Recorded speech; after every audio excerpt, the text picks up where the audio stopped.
Did you ever think you would make it? I feel I'm so close I could taste sweet victory. I know this life meant for me. Yeah, why would you bet on Goliath when we got Bet David? Valuetainment, giving value's contagious. This world of entrepreneurs, we get no value to haters. How they run, homie, look what I become. I'm the one. All right, we are officially back, 4:56. The last time we did a podcast was 2 weeks ago. And, Tuesday, I wasn't on the pod for many reasons. I don't know what stories these guys told you. I'm sure Adam told you I was at a CAT conference. Conspiracy theories. All these other stories. But all I know is I'm glad to be back with everybody. We had a massive convention the week before at MGM Grand. It was a phenomenal one, great experience. Proud of the guys over there. And now here Thursday with a lot of, I feel like there's 6 months of stories we haven't covered. I miss you. I can't wait to talk to you wherever you are, whether you're in the car listening to this, you're at work, shaking your head to your boss like you're working, or even if you're in the bathroom. If you're in the bathroom watching to this, much love to all of you wherever you are. Got a couple crazy things I'm going to announce to you here today, but stories, just so you know. Rob, do we want to do this? I know you're watching this. What if I told you I can, in the next 60 seconds, recite every single one of yours actual social security number? Would you believe me? Did you hear about what happened? Yep. Everyone's social security number was released, which means you got to call your bank. You got to go run a credit the next 30, 60, 90 days, probably for the rest of the year, to make sure nothing crazy is being done. Get one of those alerts. This is not a sponsor. I'm not even giving you a name. Call, ask what is the best alert to put on my credit to know when somebody runs a credit. I get an alert. Do that ASAP. Whatever. Call your bank and ask them. Do that ASAP. Apparently everyone's, 4 billion social security. How many social security numbers was it, Tom? It was, it's at least 330 million active, and I'm hearing that it was like 500 million. 2.7 billion. Because there's a lot of dead people. And then I don't know how you get to, it's 2.7 billion records. Around the world? 2.7 billion records and 500 million numbers. I got you. Well, that's a lot. I mean, that's a lot. Because listen, dead people can have credit. Why can't dead people can do a lot of things, Tom? If you follow the history of different things, dead people have a lot of value. Let's continue. Joe Rogan clarifies that he has not endorsed RFK. It feels like a month ago. I haven't responded to it. RFK tries to meet Kamala Harris to discuss cabinet job. I got a message for RFK. I could be very helpful to you. That was actually very awkward, Tom. That was Rob, tell me that wasn't inappropriate. we thought he was here and he was inappropriate. Last time you guys got upset for me saying something to Tom, tell me that's not take away 15,000 subs from Tom. Go to his channel and unsubscribe if you're upset at him. Tom, I have your back. Don't worry, man. It's okay. Yeah. No, that was RFK talking to So, Cuban. Whistleblower Tulsi Gabbard named on TSA Quiet Skies watch list. Bad managers are reasons enough to quit, according to LinkedIn. More women are skipping college to make six figures as electricians, car mechanics, and truck drivers. U.S. colleges are cutting majors and slashing programs after years of putting it off. Kamala Harris, is she going to go campaign? Is she not going to talk to anybody? Mark Cuban goes on Jon Stewart to promote Twitter and X.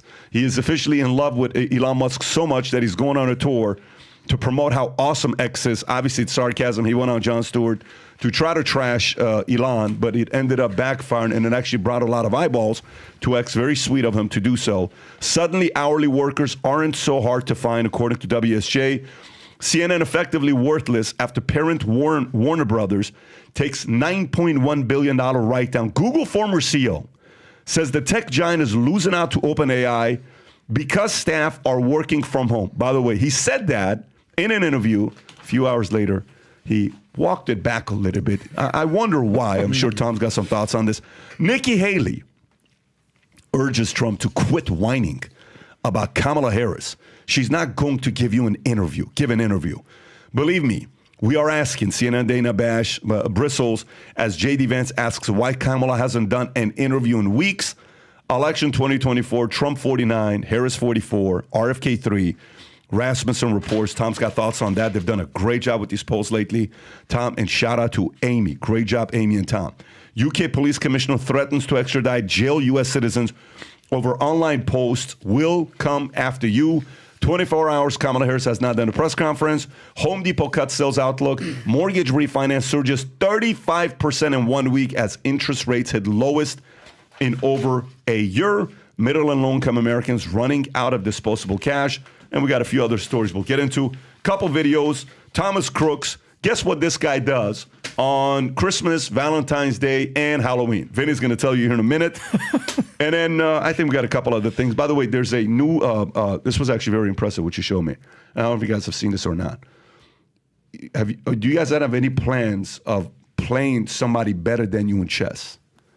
If you do, and you want to beat them, there's a, we don't recommend or endorse it at all. But there's this girl that used it that, little creepy, like a lot of creepy.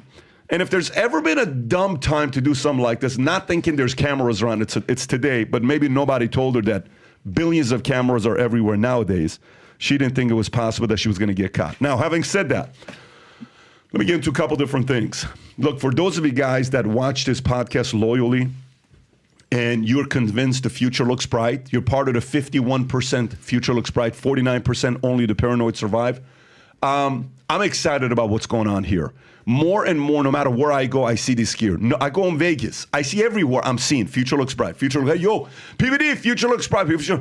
I love it, and it excites me. I want to show you some pictures of guys that have bought the merch, and they send it to me. By the way, if you have bought merch, Rob, if you can go to the pictures, I airdropped it to you. I don't know if you have them or not. Did you get them? No. I thought I airdropped them to you. Let me send them to your MacBook.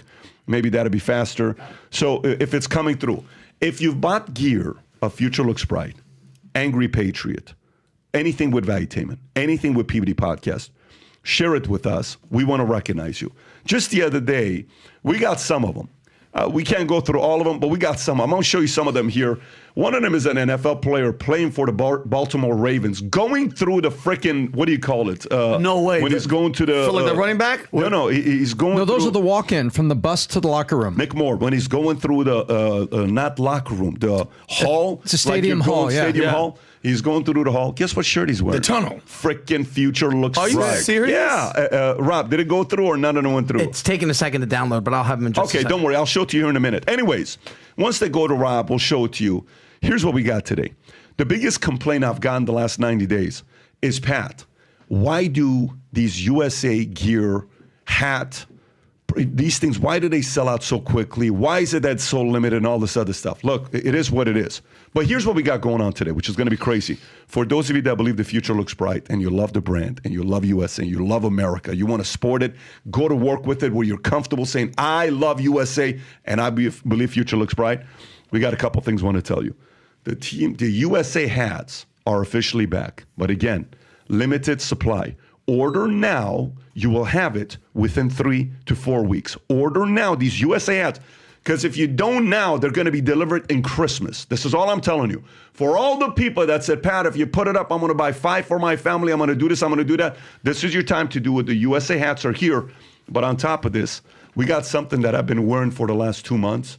And this is an easy thing for me to sell you, because when you have what they call Jesus feet, and you're Syrian, you're from that community, and you have worn a lot of different flip-flops, it's critical to wear flip-flops that are sick and comfortable. I am in love with these new flip-flops. You can call me the Syrian Al Bundy, but I'm going to sell you flip-flops today. Let me tell you what's so cool about this. This gel right here, if you're familiar with some of those Jordans that you wear, that they have the gels on the flip-flops and it's comfortable to walk around, similar technology to this, except when you sport this and you're walking around your community, in the house, wherever you're going, at the beach, it's got the USA flag on it, and it says Future Looks Bright with the Valuetainment gear.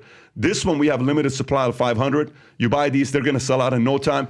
If you're a person that walks around in flip-flops and they're not comfortable, you're sick of it, you want to wear something comfortable, and you want to represent the brand and the optimism of Future Looks Bright, go order this gear, Rob. If you can go to the screenshot so they can see it, go to vtmerch.com. Or simply, is there a QR code for them to go see it, Rob, or not? There will be a link in the description and pinned to the chat. Go do that, and then when you do get them in, do me a favor. These can come in the next 3, 4, 5 days if you order today, but it's the first 500. Tag us when you do take the pictures. We'll share some of these pictures here. with you. All right, let's go through the first story. Here's the first story I want to go with. First of all, Joe Rogan clarifies that he has not endorsed RFK, okay? He gets on a video, and on this video, he says he's the only guy that seems like he's not calling anybody out. If you want to pull it up, Rob, he's not calling anybody out. Just play the clip. We'll go from here. That's politics. They do it on the left. They do it on the right. They gaslight you. They manipulate you. They promote narratives. And the only one who's not doing that is Robert F. Kennedy Jr. You a fan? Yeah, I am a fan. Yeah, he's the only one that makes sense to me. He's the only one that he doesn't attack people. He attacks actions and ideas, but he's much more reasonable and intelligent. I mean, the guy was an environmental attorney and cleaned up the East River. I mean, he's a legitimate guy. You know, before anybody started calling him an anti-vaxxer, which I thought he was too. I thought he was this nut, this like conspiracy theorist nut, until I read his book. I read The Real Anthony Fauci, and I'm like, what is it? How much of this is real? Because if it's all real, this is fucking insane, and we live in a world where we're being manipulated by these health organizations that are being paid by the pharmaceutical drug interests. And these pharmaceutical drug companies are pumping these products out into the population and telling us that we need them, and then making insane amounts of money. So he makes this comment. Trump comes out with a tweet. Trump says, I wonder what the fans are going to react when he walks into the next UFC. I'm sure did you guys read that on the Unusual Suspect? Mm-hmm. You know, how they're going to react when they walk in. Just go to images, Rob. It'll pop up if you go to images. And, you know, he makes these comments, and then Rogan comes back and says, I'm not endorsing RFK. All I'm doing is, you know, he says, that's not an endorsement. Clarifies RFK is likes RFK as a person. Confusion over Rogan's position on election arose following Tuesday during the appearance.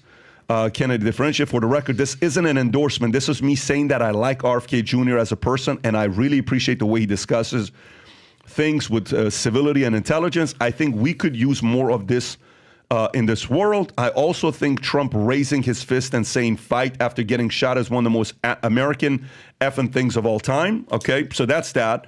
Back and forth, and then it'll be interesting to see how loudly Joe Rogan gets booed next time he enters the UFC ring. And then you know what Joe Rogan does?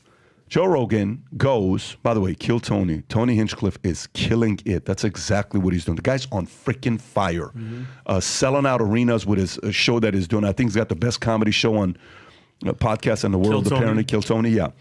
But Rogan posts a picture, maybe one of the best pictures he's posted on Instagram.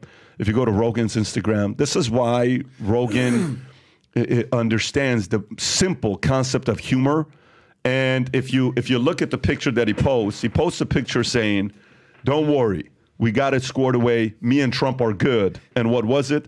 A picture of him and Shane Gillis, right? And it gets 500,000 likes, and everybody laughs, and everybody moves on. The power of humor, right, when this takes place. When an exchange like this happens, Vinny, how do you process this? When that happened with Joe, you know, RFK, Trump, back and forth, Shane Gillis, humor, how do you process that? Okay, so I'm going to take a couple of different angles because I know exactly where Joe Rogan is a grown man. He could say what he wants, who he likes, and it shouldn't really bother anybody. On the other side, I could see the Trump people, because mind you, when this happened, you have no idea how many messages I got because I try to play devil's advocate, PBD. You have to understand, coming from Trump hearing him saying, all these people gaslight you. He said all of them, so that includes Donald Trump. So he lumped them in there, and he said all these people do this, and the only one and is not attacking people. The only one that's not doing it is RFK.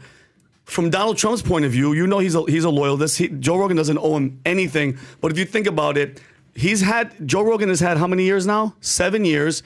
Trump has shown through and throughout that he is exactly what the country needs. All the stuff that they did to him with CNN and turning his color green for COVID, they did all that with Trump. They've been going after Trump this whole time. So I think Trump felt like, hey, listen, I've been nothing but I've proved myself through and through. When I see you at the UFC, I shake your hand, I give you respect. Even all that, you haven't put me on your podcast. You don't even want to have me on your podcast. He said in the past he doesn't want to. So being Trump, I'm thinking as Trump, being the loyalist pen, he wants loyalty. Not that, again, he doesn't owe it to him. But I feel like for him to come out after everything that Trump has bled, he was shot in the head, and getting to the point where he's showing you all this love and everything, for you to still say, like, I'm gaslighting and I'm attacking the same people that are attacking attacking you have been attacking me for 7 years. So I feel like Donald Trump, by the way, not a good move. I don't agree with it. I don't think coming out there and saying something like that, you could have said something like, hey, listen, not cool, Joe. I've been over here for, the whole time. I'm not a gaslighter. I'm not like that. But, that's how Trump rolls, bro. And that's how I feel. So I think, you look at it, and I thought Rogan was making a very casual point, a clear point. I read the book. You read RFK's book on Fauci. We know how Rogan feels about vaccinations. Everything went along with that. And he's talking about that. And he said, I found a reasonable guy. But right now, we are at the height of sensitivity, and we are in the middle of incredibly hot media and trying to figure out, is the Kamala bounce that we're seeing in the polls, is it really only 1-2%? Is it more than that? There is such a backstory going on here. And I think Trump is very, his ears are hypersensitive right now to what he's hearing from people. And I don't know if it was the best move to kind of come out on Rogan like that, but I don't think Rogan meant ill will, trying to besmirch him. And I applaud Rogan for coming back and saying, hey, I wasn't endorsing him. This is what I was doing. So I thought Rogan was just trying not to keep it flamed, but to kind of get it to calm down and clarify. But let me ask you a question, Top. Do you feel like Trump is a little bit perturbed that the number one podcast, I know he's flip-flopping back and forth with Tucker, that he hasn't, not necessarily endorsed him, but have him on the podcast, have a conversation with him, to publicly come out and say, no, I'm not interested in giving him a podcast at all. You don't feel that kind of, and again, I don't like what Trump did. I know there's people out there like, oh, brainwash you, whatever. No, it's not a good move. He had no reason to. Why do that? It's almost as if a Gen Z person got on the phone and texted. You don't think it bothers him that he hasn't even invited him on this podcast? I can't speak to the Trump campaign strategy for where they're going to be interviewing, what the media travel plan is. Right now, Kamala Harris doesn't sit down with anybody. Yeah. So I can't say who's thinking what and who's concerned. There's a lot of open chairs with a lot of very influential podcasts that could really help this election and help with strategy. And so I think Trump could be a lot of places. I can't read into what he may or may not have been thinking about Rogan's scheduling and whether Trump's even available, where he was going. Got him. So the question I think we need to ask is, was this a good move or a bad move for Trump to respond viciously to Joe Rogan? I would say it's a stupid move, President Trump. Why make Joe Rogan an enemy at all? Joe Rogan was a Bernie Sanders guy 8 years ago, and he's inched closer and closer and closer and closer to your world. Many people think that Joe Rogan is a right-wing kook. He's not. He's a free thinker. He's an independent. He's a libertarian, probably, that likes to shoot guns, eat venison and meat, and smoke weed and do his thing. And certainly we know about UFC. Why at all have an issue with Rogan? How does that help you increase voters? It doesn't. It doesn't. It doesn't at all. And it ruins your relationship with Dana, because now you put Dana White in an awkward position because he walks in with the guy and he works for him. Yeah, I mean, and not look, a good move. We had a conversation. We have a bet whether Trump is going to go on Rogan. We'll see. Yeah. Does this accelerate that? This does not. No, it does not. I'm so mad. Let me just. You don't think this accelerates it? No.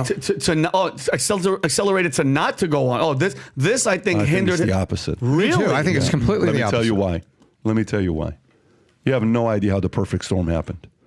What is the perfect storm? Everybody follows someone's lead. Okay? And Joe is gifted because he's hypersensitive. The hypersensitive people, we link hypersensitivity as a negative thing. Okay? Obviously, there's hypersensitive, super insecure, lazy. That's dangerous. Mm-hmm. Right? Did you understand those three? Yes. Hypersensitive, insecure, and lazy is very dangerous. Those three. Hypersensitivity with you're comfortable in your own skin and you're driven, that's Michael, super hypersensitive. Are you kidding me? He still doesn't talk to Scotty or Charles Barkley. Your best friend. Yeah. What did Barkley do? All he did is do his job. Yeah. Do you realize why they're not speaking? He explained why they didn't speak. Because Barkley went and worked for TNT, said a couple words about Michael. That's the last time he spoke. Done deal. How dare you cut me like that? Yeah. Okay. Trump, hypersensitive. How dare you say something like this about me? Okay? Hypersensitive. Who else do you know that's hypersensitive? Think about the people you know that are hypersensitive, but they have the ultimate trifecta. Hypersensitive, confident, and driven. Okay? Tiger Woods. Don't say nothing about him or his coach when he was at his playing peak. I know. There you go. Him as well. So Rogan is hypersensitive. He's secure. And he's driven. You don't have to make this guy work. Who just did the biggest podcast in the history of mankind? Elon and Trump on Elon Space. Musk has officially done the biggest podcast in the history of mankind. Ever. It's done. He broke the record. Yeah. Okay? 1 billion views. He put the number up. You understand what that means? Yeah. So guess what? Joe doesn't now have to worry about anybody saying, you helped Trump get elected. Now Joe can just go and do it and say, well, you must did it. I'm just doing a regular podcast.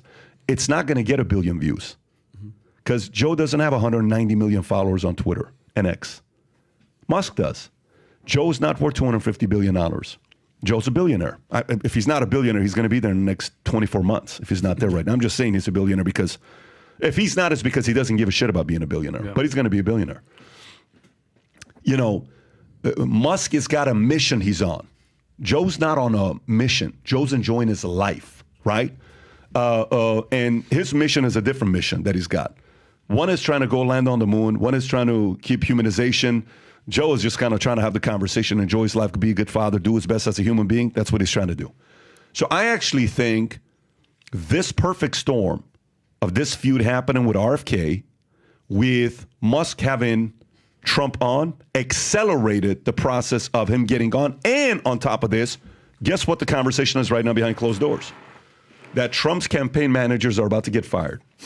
And Trump is potentially having a conversation with bringing Kellyanne Conway as a campaign manager. Bringing her back? Yeah. Bringing her back. And by the way, Kellyanne is, to me, is a stud of a person. We've dealt with some of the campaign managers on the inside. Here's a problem when you have a campaign manager on the inside that are sensitive, and I'm not saying they are, but an article was written about a year ago, okay? And one of our guys wrote the article, and this article gets posted. WTF, what is this all about? What do you mean? One of the guys wrote the article. The article alluded to something about some investment that was raised years back. Wasn't a positive article about somebody. Bone. Unfollow, silence, everything. Okay? So, no problem. This is when the call is happening that something may happen for conversation. And then I'm at all the Republican presidential debates and everything. Yeah. And I'm running into these guys, and I'm just seeing how they're processing issues, okay? And I'm sitting with Chris Pavlovsky from Rumble, who's, by the way, the guy's freaking kicking ass. I love that guy. Very happy for the guy, what he's doing. Good for him. I hope Rumble becomes a $100 billion company, and they whoop some ass, and they compete. And love the fire. I think he's the right guy for the job, and he's doing a good job. So keep at it. So we're meeting around these people.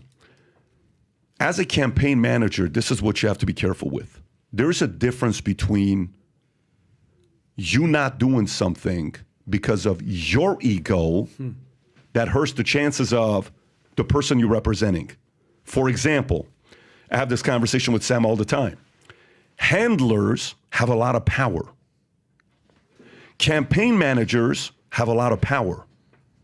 What do handlers do? Let me explain what a handler can do. How much power does a handler have?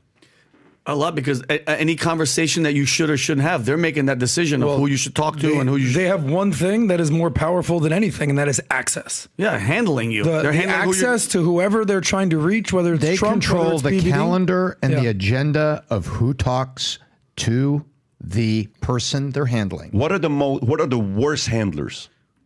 The ones that let their personal opinions and their views get involved with who that you should be talking to. Let me put it, if your handler, after meeting people through you, is the first to post a picture of the person they just met, it's about fame. Yeah. Right.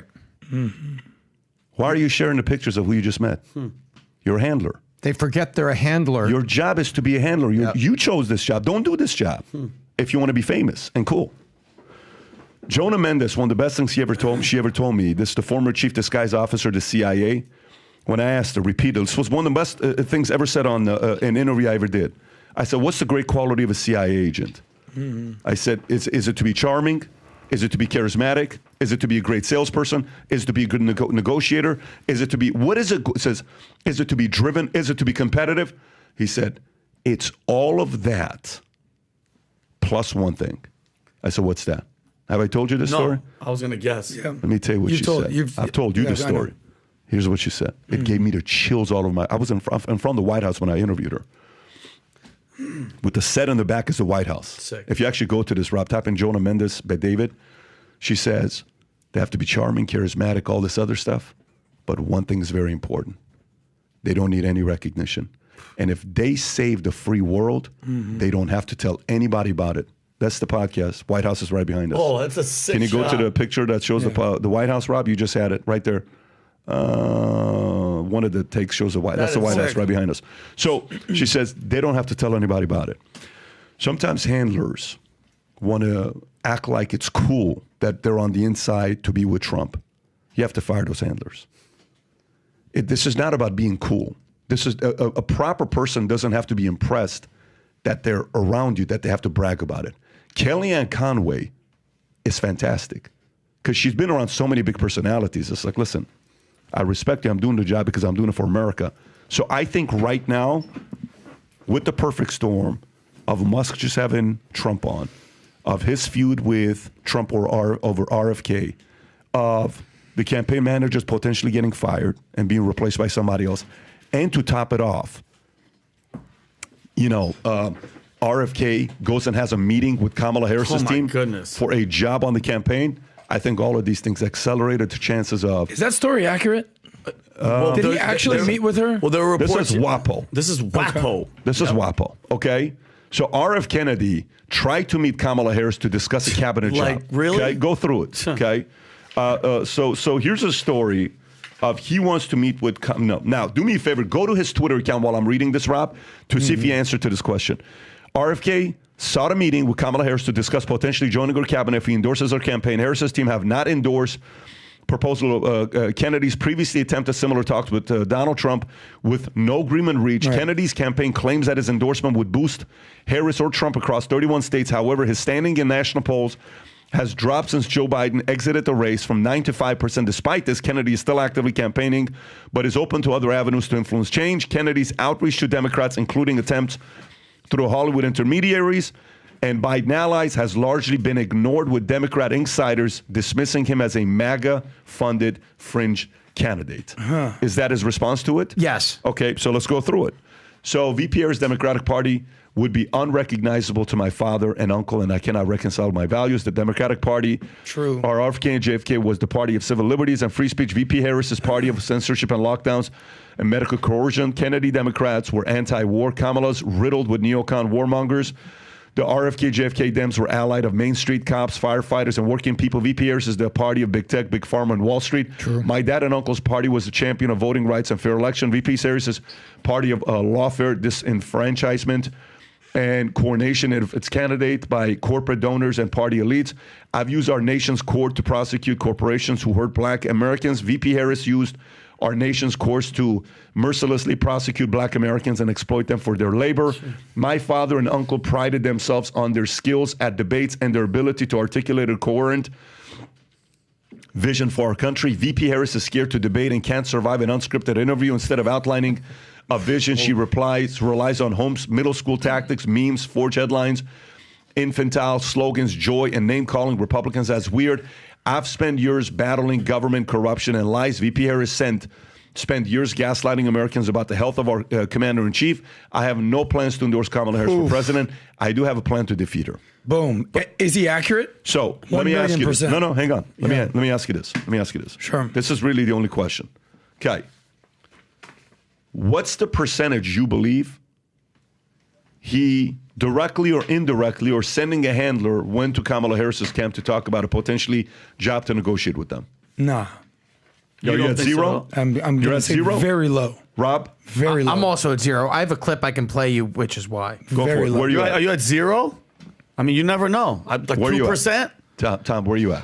I'm at 25%, and they told him to F off, and that led to the last sentence of that, because everything in there was true, and then the last sentence, I have no plans. But did you have a plan last week? Were you thinking about, hey, my voice needs to be heard, I want to be relevant? I think there's a 25% chance he went in there and they told him to stuff it. And then he's like, okay. If you had to put a percentage. I fully disagree. Well, but Adam, you're saying zero means 100% zero. You're right. That's what you're saying. You're right. Let's see what he has to say. I want to hear it. Go ahead. I agree I with wouldn't you. say zero because, the margin of error, 2%, whatever. Very low. Yeah. Think about it from Kamala Harris's position. You don't think she wants his 5, 10, 15%, whatever the hell he's pulling at? You think that she's too good for that? By the way, don't look now. She's just, quote unquote, tied, surpassed, right there with Trump at this point, even though she hasn't said a word. Maybe. Trump and Kamala, whatever you think, would be very smart to cozy up to this man. This man is smart. He's informed. He's a fighter. He knows what the hell he's talking about. To get him on your team, how much money would you pay for that? What kind of campaign advisor budget would you put together to get RFK on your squad? I think he'd be way more aligned with Trump than with Kamala. So that's why I posed the question at the beginning, do you think that story is even true? I don't see him after making a statement like that. This is the day after Joe Biden announced that he was stepping down and not continuing to seek the office of president in 2024. Play the clip. And Kamala was what? the nominee. Okay, go ahead. Kamala Harris is the party of war. She is. She's a war hawk. The Democratic Party was always the peace party. Kamala Harris is a war hawk on Ukraine. She's a war hawk on China. I think that we should be figuring out ways to coexist with the rest of the world as best we can. Of course, we need to protect our national security. I think she's not going to do anything about the national deficit. I've never heard her speak about the chronic disease epidemic, I think she's a product of the corporate control of our democracy.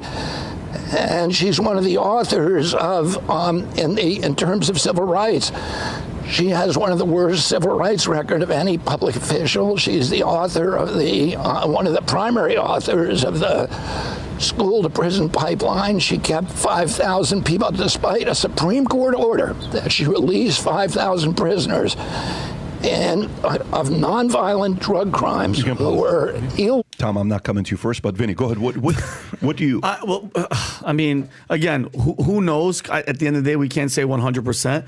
But I mean, I'm thinking. I went to the Trump side. You think after, because Trump had that call with them that was leaked. Somebody recorded him talking about it. You think after that, Trump is even considering bringing this guy on board, Adam? After he found out that he might have been going to Kamala to try. Yes, if he was smart. Well, I mean, wait, you're saying Trump may not want him on his side? I say if Trump found out, think about this. Look at how he responded to Joe Rogan. It's not how life works. You don't think? Let me tell you how business works. Yep. Listen, I'm in the convention last week, okay, with my key leaders. And, there are certain things when you look at everybody, and I have a score for them and they have a score for me. Here's how life works. My guys, when you're around business for a long time, I have stuff on some of my guys who left me and are not with me, who are very good with me, because whatever they did, I've never told anybody. And I knew, I've never told anybody. They left, they trashed me, never told anybody. Personal stuff, never told anybody, okay? So, while you're transitioning with the move that you're going right now, I know what's going to happen, okay? Some people only look at you as, man, I can make a lot of money with this guy. And they're loyal to you while you're there, that they can monetize you. And then all of a sudden when that moved, they're like, oh, my loyalty has to move over here because to my money. And you'll feel that. And it's awkward because some of the guys, you're like, I did the most for that guy. And they gradually kind of become like this with you. Okay, cool. Some of the guys, they've always been the same with you. Some of the guys, you never knew they were the most loyal to you, but at a time like this, you realize, wow, you were the one most loyal. Yeah. That's pretty crazy. But guess what? You have to manage our relationships. So for Trump, for a guy that's on the other side, you look at everybody in the room, and you have a score for everybody on how much you trust them. It's very simple. So, for example, say, oh, I would never trust you around my daughters. I would never trust you around my family. I would never trust you with my money. I would never trust you with a top secret. I would never, because I always know you always make a decision for what's best for you, not what's best for the company. So if I tell you something about one of our employees, you'll go tell her what I just told you to protect her career, not my career, not the boss's career. So you're not a company person. You're a person that's protecting people that are helping you, not me. Totally. Now I know. Make sense? But we can still coexist. It's uncomfortable. It's weird. But Trump knows how to do this. Anybody that's ran a big organization knows you don't have 100% of 100% of people. You're delusional if you do.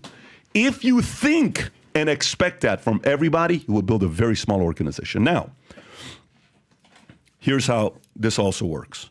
So you'll have people in the military. What's the highest level of secret clearance you got? TS. What's higher than that? I mean, it's like different levels of TS, but it's up there. What level of top secret levels are there? Can you pull it up? Like, I know it's TS with like no like boundaries or something on it. Then there's just secret. Then there's like classified. There's like Men in Black. But what are the levels? Okay, are there levels? I guarantee there's definitely levels. there's definitely levels. New secret clearance, 6 to 8 months for a new top secret clearance. It's a sensitive compartment, CSI. Okay, yeah. so there you go. So what's the point? In your team, as it gets more secret stuff that you're working on, the room gets what? Smaller and smaller and smaller and smaller. RFK, if he's on the camp, he may be in the 3rd room or the 4th room or the 5th room, but there's no way he's on the 9th room where the room is only 3 people. Yeah. So, yes, RFK's got a place on the team. He just doesn't have it in the room. That's the fine. Because say you and I talk about something that happened, okay? Say the 5 of us have a call together, okay? After the 5 of us have a call together, then 2 of us have a call together. Then after 2 of us have a call together, then what happens? 1 of us have a call together. That one is the highest secret clearance. He won't be that because of what he did with the recording. Yeah. However, he's still got a big job to play. So, RFK, if I'm RFK and I'm going from 9 to 4, I fully believe he's a true believer. Till today, nothing's changed with me on the way I view him. I think he's a full-blown true believer. I think the RFK father and the brother stuff that you see is 100% true. I think he can't stand what Fauci did. I think he can't stand what CDC did. I think he can't stand any of that stuff that took place. And I think he wants to finish his job, get in there and do something about it. But unfortunately, the toughest thing to realize sometimes is, guess what? America doesn't want you as the president right now, not majority. And you may think you'd make a hell of a good one, but that's not how free market works. Guess what? Well, who's the number 1 podcast in the world? Rogan. Why is that? Because the market wants to listen to it. Because the market's saying that. Yeah. Some people will say, we're the number 1 podcast in the world. According to who? Your mother? Yeah. According to your wife? According to your girlfriend?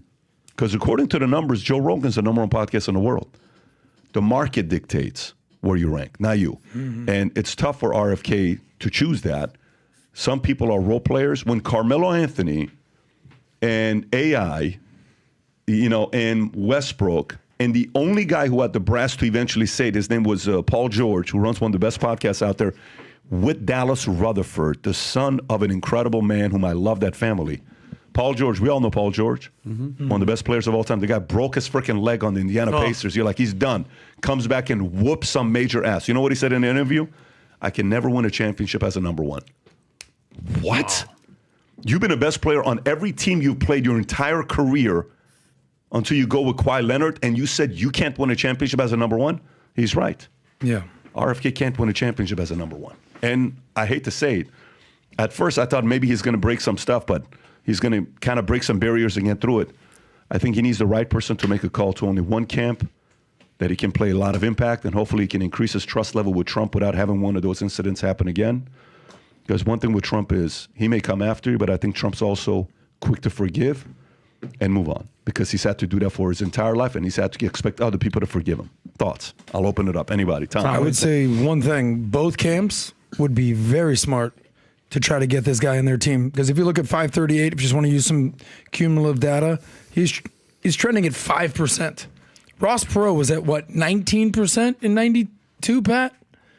right? That's the highest third party. We thought this guy was going to be a third party candidate, like trailblazer that we've never seen. This is the guy's going to disrupt the election. But 5% is still 5%. You think 5% could sway the election one way or another? You betcha. Yeah. So I think there's I won't say zero, a less than 1% chance that he does anything with the Democratic Party, especially after that tweet where he just cooked them. I would give a 20% chance that he does something with Trump.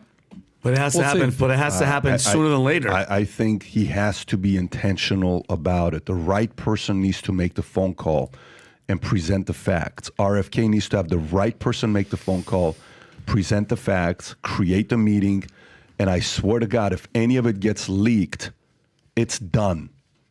It's done. It has to be such a, yeah. It has to be strategic. It has to be very strategic. Strategery. Yeah, but I think it's the right move for him. If he's for the cause, if you're for your name and selling more books and all that other stuff, stay in the race. If you truly RFK are for the cause, the right person's got to make the call to Trump's camp. If you truly are for the cause, and I think you are, if you truly are for the cause. Tom. I agree with what you said, and I still believe that there is a 20% chance that he reached out because Health and Human Services, he would be huge in his mind because he's a believer and he's fact-based and he's got all this research. And I believe he really wants to make an impact, RFK. And I believe that. I think there is a 20% chance that he reached out to the campaign. To Kamala's campaign? To Kamala's campaign. And he wants to talk Health and Human Services.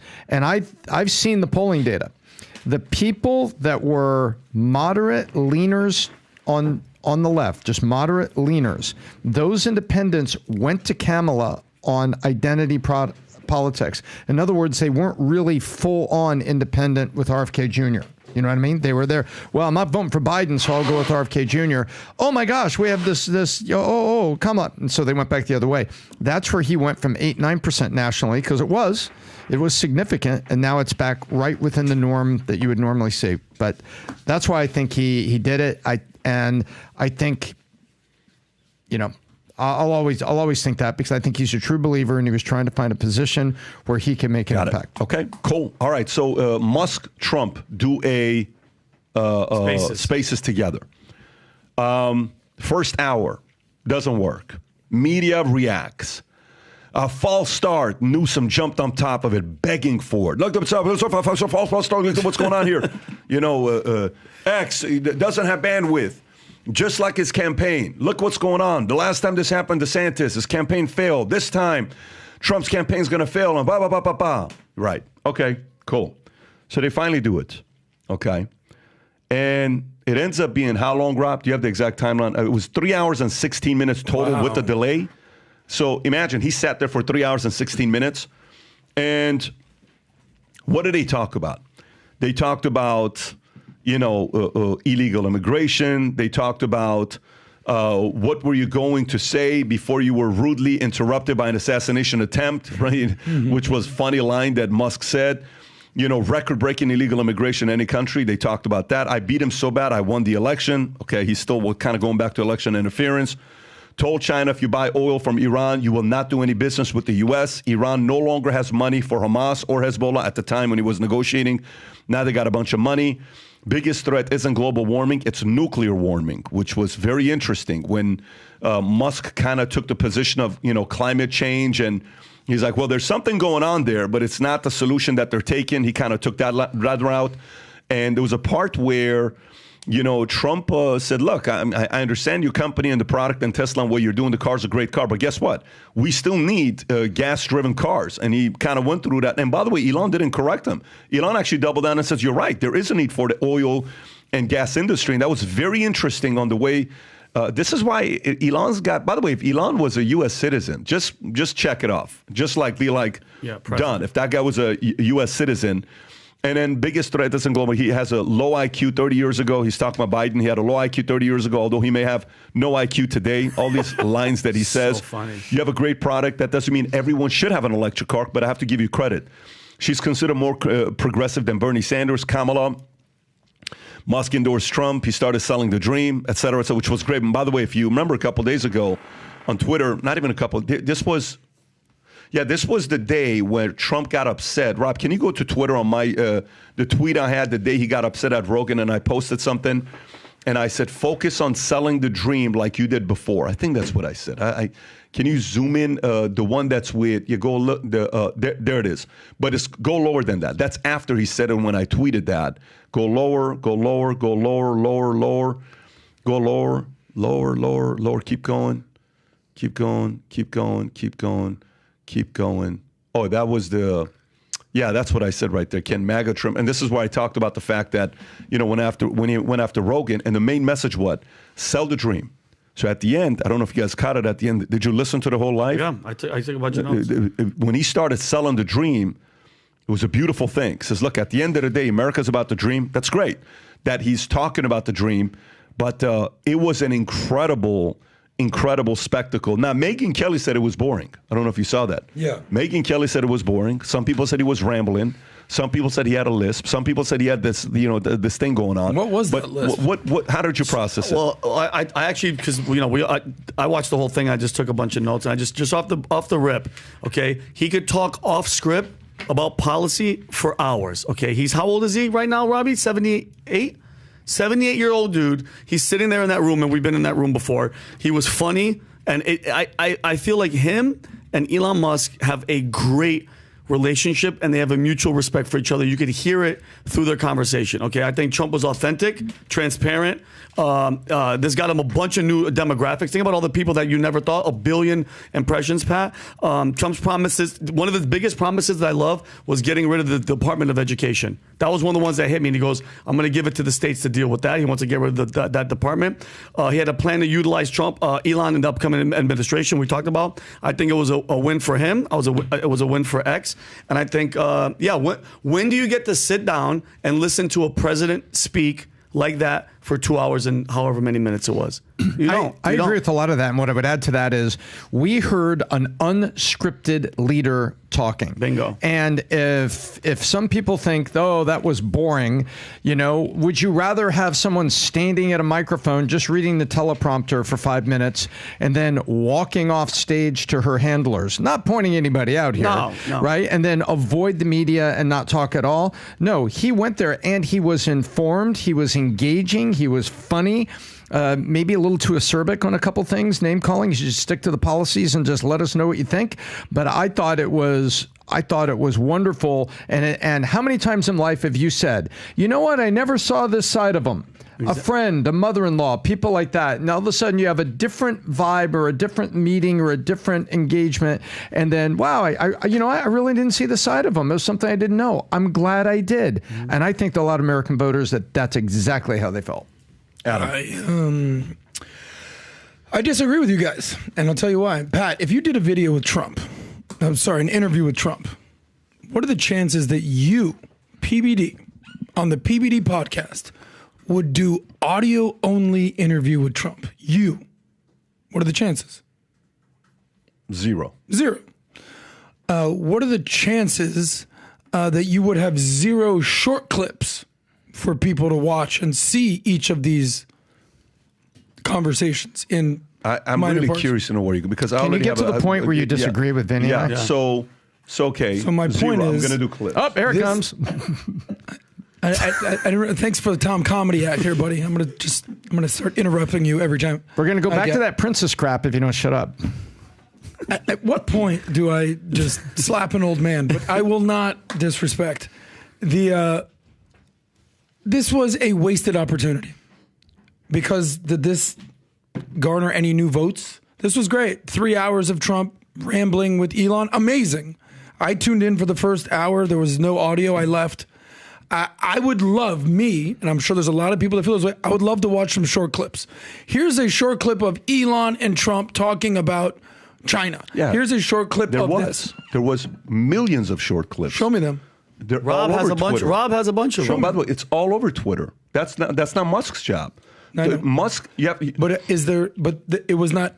It was just audio, not visual. I don't know. I'm a visual learner. Maybe this is just me. That's part of the reason that I thought you're going somewhere else with that. Let me say a couple thoughts. Do you have anything else to add outside of that? Is that where you were going with it? I'm just saying I think it was great that they're having this conversation. Kamala would never do something like this. But to me, it could have been better. Yeah. So I think when you asked, the first question was, would you ever do just audio? I Yeah. said no. Would you ever do it 0%. with no short clips? No. But you have to realize, you know what is the biggest podcast in the world? X. So, and you know how many editors Elon Musk has? About 200 million. And you know who those editors are? Viewers. Random. You know how many editors we got? 15. So, dude, the only difference between us, we pay for our editors. He doesn't. They do it for free. He's got non-profit editors, people who edit for him without him having to do it. I don't know if you understand the I point. do it all I'm the trying to time. make. Yeah. So, matter of fact, we're all editors for, if you kind of break that part down. Now, this is kind of how I see it when I listen to this. And Megyn Kelly said bored, blabbering, da-da-da-da-da, and all this other stuff. Look, go to Twitter, Robin, if you can pull up kind of what I said about it, but I'll add one other thing here to it. So, to me, I think there's a part where I can look at you and we work together here. And if all of a sudden I notice you're not good to give credit, you make it look like I came to recruit you instead of you come here. Yeah. Someone's in your ear. Yeah. And someone's whispering to you that without you, Pat would never have PBD podcast. No, but wait a minute. Yeah. But let me tell you, I guarantee you've already gotten those calls, okay? If let's just say, somebody comes to me and says, well, Pat, you realize without you, no one would ever know who Adam is, okay? And somebody goes to Adam and says, and Adam, let me tell you, you're the only reason about all the other ones, you know what they're all about. So there's no way no one gets these messages. Everybody's getting these messages and these calls. Same with Tom. Tom, you're the smartest guy on the pod. I'm only tuning into you. Yeah. Tom's like, I am the smartest guy on the Hey, Rob, you run this entire thing, just so you know. These other guys have no... I just wait for your commentary, right? Yeah, okay. with his pants off. But the moral of the story is the following. You know that's happening. Who's the last person in this person's ear before they go to sleep? And who's his corner? The last phone call Trump makes is his campaign managers. What do they say? Let's role play the call. So you're Trump. Musk's live ends. You call. Do you think Trump's calling his best guys and his handlers to ask him what? How was First it? of all, what are the chances his campaign manager listened to it? From the video, somebody was sitting with him. That's in that not his guy, but it's one of his advisors. But what's the chances that they listen to it? 100%? What do you mean? 100%, right? Exactly. The whole thing. If they're not in the room, but 100% they listen for sure. to it. Okay, what do you think Trump's asking afterwards? What the hell happened the first freaking hour with the audio? Okay. Okay. All right. That's one thing. He already asked that. But how did I come across? Did I hit all the points that I wanted to hit? Did I sound stupid? he won't say I that, don't but think actually he's gonna think say what that, he man. says. Yeah, did I hit everything that I was supposed to hit? Was there something that I should have done different that you guys could let me know? Okay. Okay. Now, give me 3 different response 3 different handlers would give. Well, if they're the yes man, it's just like you were perfect. It was flawless. You couldn't have done any better. Another opinion would have been like, listen, you were good, but at some point you just kept repeating yourself about certain issues, and you should have driven it home and more and changed the subject. And the other guy could have been like, you should have been more vicious. You should have been. Tom, I'm just saying how about different yourself? angles. You're a reasonable guy. What would you say? So I think there's probably 2 sets of people in the room of any candidate, and you have the ones who are not the leaders among the strategists, but they're in the room, right? To your point, like the 9 people. Oh man, you were great. Don't worry about that. Yeah. Don't worry about the glitch at the beginning because you got on there and went after record. it. You made the points. Blah blah blah blah. So you have all the people that are kind of yes people, and they're there to kind of prop you up and push. And then you'll have like the Corey Lewandowski, if I'm pronouncing Lewandowski. Back in the day, he would have sat there and says, it could have been this, it could have been that, and he's constructive, and that was his rep. His rep was one-on-one. Constructive. I'm hoping there is a person like that in there. And then there would have been the person who's worried about perfection. Oh, I can't believe it. We started late. We went a little long on these things. But I think there's a lot of people who are going to be really careful about giving the candidate feedback. But I think there's going to be a mix in there. But I think there's going to be a lot of yes people. Yeah. Well, what do you think Kellyanne Conway would say? She would say, I think it was a great 3 hours. We got the most out of it. We touched the voters, the glitches, the system. Don't even worry about that. We can hit this, this, and this. I think she would have been right down the middle. Okay, so down the middle meaning maybe let me correct. ask the question in a different way. Yeah. how much of it is the conversations you have pre the live? How much of it is debriefing after the live? Well, after let me the ask the live, question one more time. Hang on. Hear me out. Hear me out what I'm saying. I hear you. How much of a successful live is the pre-live versus debriefing after the live? Is so much more important. That's the point. Huge. Right? So much more important. So let me ask you. and I trust Kellyanne to be bomb. So let me ask you a question. Pre-live, what does a good pre-live preparer do?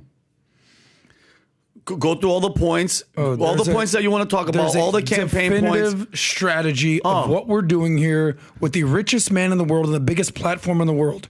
Don't blow it. Okay. Filter and focus. Yeah, filter and focus. But remember who we're talking about. We're talking about Donald Trump. How much of the advice you have to be careful of what you tell him because he is who he is. What do you know mean what I mean? careful? What do No, we, I mean, what do we do? We filter, we focus, we talk about angles, and we have our perspective. We respect our audience through preparations. Yeah, no, I agree. So here's I wrote 3 things down. Okay.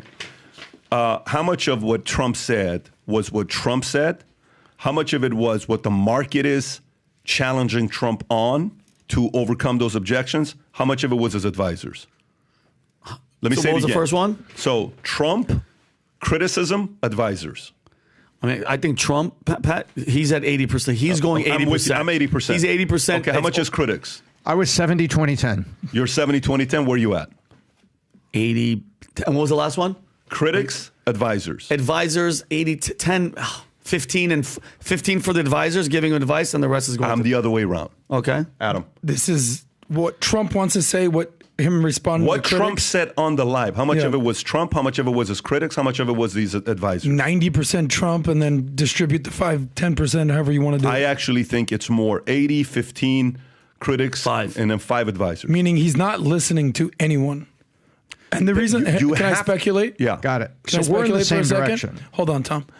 Can I speculate why you've already alluded to Kellyanne Yeah. Conway 3 times in the podcast, even though her name is not anywhere on here, is because he needs a Kellyanne Conway. Quick, think about it real quick. Who's the one person in Trump's orbit right now that he will listen to as advice, counsel, advice, President Trump, this is what you should be doing? Well, Don Jr. Don and Jr. we know would be the the main guy. influence You think Don he's Jr. listening? had on I the think Don Vance Jr.? I think he listens to Don Jr. for Who else? sure. On That's his not named Trump. In the Kellyanne current, Conway in the current joins the campaign. chorus of Republicans urging Trump to back off the Harris insults. Bingo. But she's not part of the campaign. Who's part of the campaign right now that legitimately... Look at her look. What look is that? You know what look that is? It's the exact look you want for that person. Mm-hmm. And by the way, you know how much credit she wants? This much. Yeah, This is how much credit she wants. But she wants some money. I mean, No, she when I'm telling you this is how much credit she wants, the market's going to give her plenty of credit. But she's a stud. I That's love what she her. Pat, is. we're on Yeah. the same page here, but she's not on the team. So answer this I know she's question. not. Who's on the team right now that he actually His will sons listen to? for sure, both That's of them. not named Donald Trump Jr. Oh, Name the name. I don't know anybody. Exactly. Yeah, That's my point. I don't know his team. Everybody, even Pat, everybody that has somebody, you said the story you gave earlier about RFK, 9 people in a room, 5 people in a room, 2 people in a room, 1 person in a room. Who's the one person in the room that says, Mr. Trump, here's what you could have done better, straight up. It would have to be her. If it's her, Yeah. Why But isn't she on the team? The reason why it has to be a person like that is because it has to be a person that doesn't have to brag afterwards of what they did. Guess who gave him that line? Guess who told him to say that? You don't want that person. Yeah. It needs to be someone that is, boom, I got it. I'm good. This is my role. This is what I'm doing. So anyways, for me, the point I was trying to make to you guys was the following. This whole, score that we went through, which is what? Trump, critics, advisors. This is how it works. Mr. President, here's a one-pager I gave you. Here's a phone. Here's a battery recorder on the bottom. Here's the bullet points to hit. Your points to hit. Here's what the critics are saying. Hit this. Avoid this. Stick to these stats. Here's this. Boom. Okay. All right. So look. Da-da-da-da-da. Check. Da-da-da-da-da. Da-da-da-da-da. Da-da-da-da-da. Now, no matter how much anybody says about what happened, Rob, go to Twitter on what I said about Trump's Twitter Spaces. No matter what anybody can say about what happened, okay? This is where it comes down to me. Stamina is by far the most intimidating quality an opponent can have. President Trump's level of stamina is second to none. He's doing the call East Coast time, which means he was at Mar-a-Lago, which means it's almost 11 p.m. He's been going almost for 3 hours, including the delay. As a founder of a few businesses, one thing I can tell you founders have as an edge over their peers is their relentless energy to keep going way past their opponent slowing down or stopping. There's nothing more annoying than an opponent that has unlimited supply of energy. It's annoying, it's intimidating, it's frustrating, and quite frankly, causes the type of envy that words can't describe. Your enemies are hoping you slow down. They secretly hope for you to get sick or something happens to cause you to slow down. Here are 10 questions to help your decision of who to vote for. 1, how many interviews has Kamala done? 2, how many 3-hour podcasts has Obama, Kamala, and Biden ever done? Why not? Is it because it's risky? Do you as a voter prefer one that's willing to openly speak on a live with 0 scripts or teleprompters, or would you prefer all being calculated and scripted? Who would you like to have negotiate on your behalf for the investment you're making, your taxes? Whose energy would you like if a war breaks out in the middle of the night? Someone only who will work 6 hours a day, or someone who's the real life energizer bunny?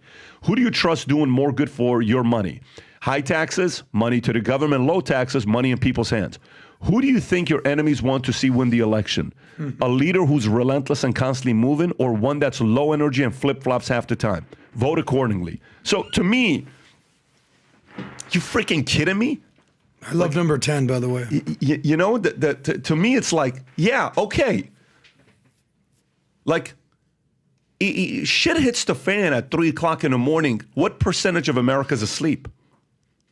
If a war breaks out at 3 o'clock in the morning, what percentage of America is asleep? Because 3 o'clock Eastern Standard Time is midnight. Actually, go 340 million people.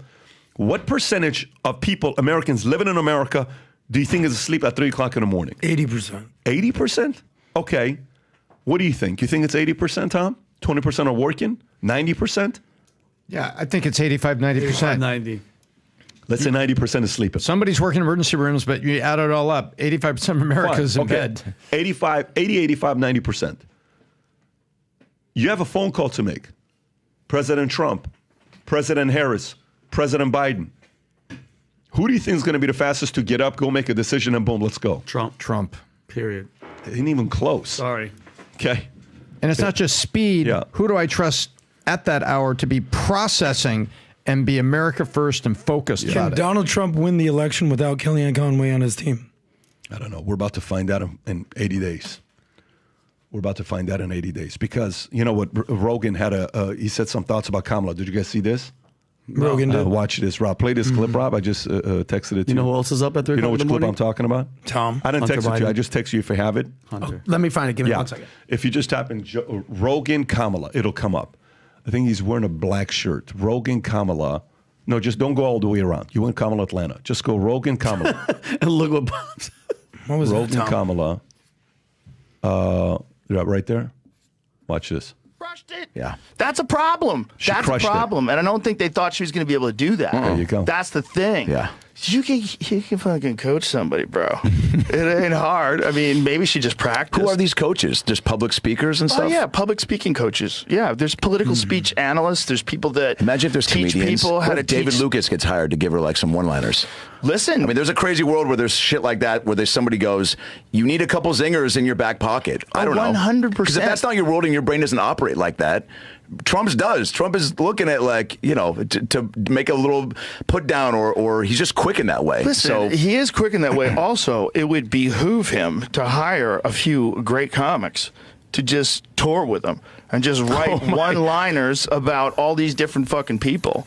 I mean, If he could remember them, I mean, I know he likes to go off his own head, but Sure. if he could remember a few Hinchcliffe bangers, if he hires Hinchcliffe to take him on the road, do you know how fucking insane that would be? Yeah, dude. Hinchcliffe writing bangers for Trump to shit on people with? comedy cures, and it also is like sometimes what kind of just pushes things over the top. The dude. thing- Okay.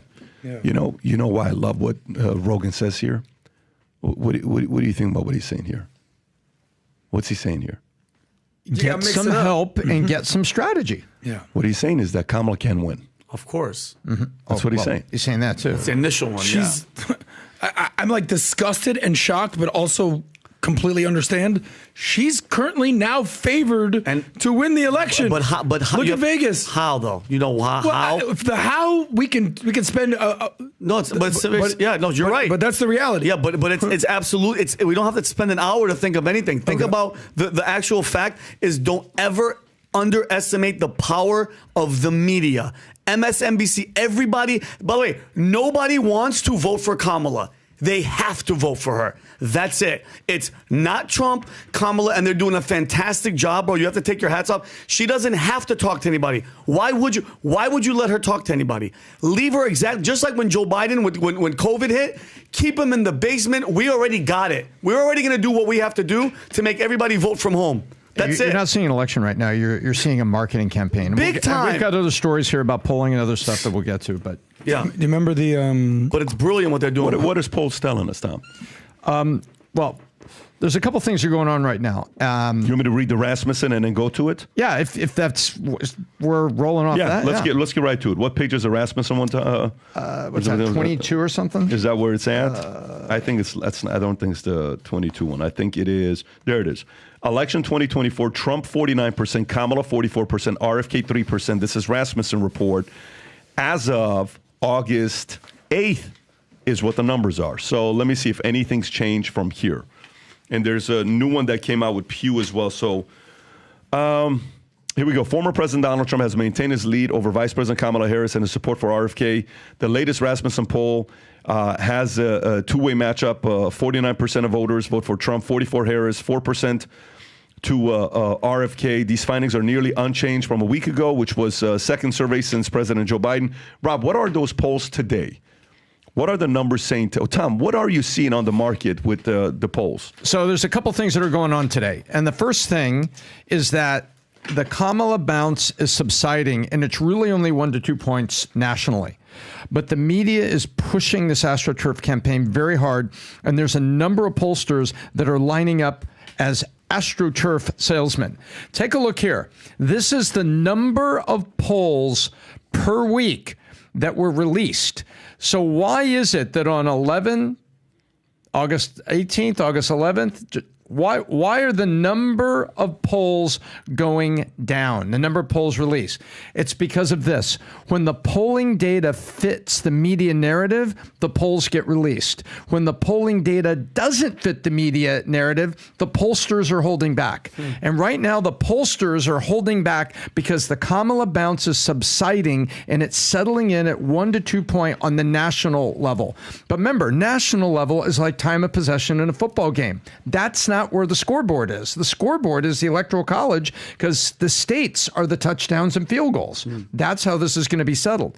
And right now, there are three truths. Number one, Kamala's had a bounce. It's legitimate and there's enthusiasm over there, but it's not as bad as it looks. Truth number two, the pollsters are becoming media outlets. And truth number three, the Trump campaign has been kind of flat-footed on a more optimal response.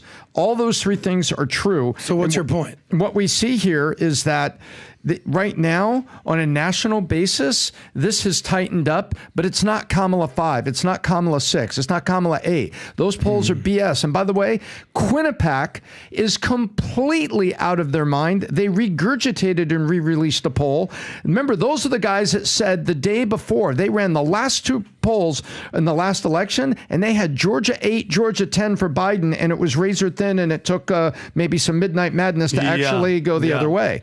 But they were Georgia 8, Georgia 10. It says Pew hasn't even been doing presidential polling like this, and suddenly they're running to the microphone. It is an AstroTurf campaign by the pollsters, but the truth is this is narrowed up, and a group that is moving, there is a group moving, and it's those independent women that you can't, to Kellyanne Conway's point, if you're going to criticize and be personal with Kamala Harris, you're going to lose these women. But right now, the polling, I'm waiting for stuff to come back up that is more balanced. Oh, I read. Tom, what's your point, dude? I went into the go. You're trying so hard, you little bitch. You know, it's like, it's like, Tom, you're the smartest guy in the room. You're rambling on and on and on that it's a tight race. Maybe No it sounds shit. like rambling to Tom, you. no shit. Give us what's your Open point? a textbook, baby. So you have right now two things that are very, very, very, very true. Has a nerd ever called you like a little bitch in your life? Anybody else? It's just so. But I imagine it's something you're used to. My God. So. Okay. Basically, it's not as bad as it looks, but the Trump campaign needs to pick it up a little bit, and the pollsters are acting like media outlets, and there's a lot of BS that's happening out in these polls. Great,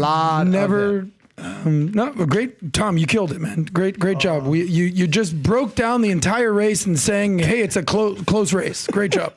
Sick one. Did you want to say something? No, it just. I mean, the analysis was that spot on for you. Hey guys, breaking news! It's a tight race. All right, and here's some stats to show it. Great. Let's go to the next one since you guys are so excited about it. Okay, whistleblower Tulsi Gabbard named on TSA Quiet Skies watch list. Let me read this, and then Vinny, I'm coming to you. So, former Congresswoman Tulsi has reportedly been named on the Transportation Security Administration Quiet Skies watch list. Whistleblowers within the Federal Air Marshal Service are claiming subjecting her to the same surveillance used against suspected terrorists. Gabbard, a lieutenant in the U.S. Army Reserve and a fierce critic of Biden administration, has unknowingly had 2 explosive detection K9 teams, 1 transportation security specialist explosives, 1 plainclothes TSA supervisor, and 3 federal air marshals on every flight she boarded since being added to the list.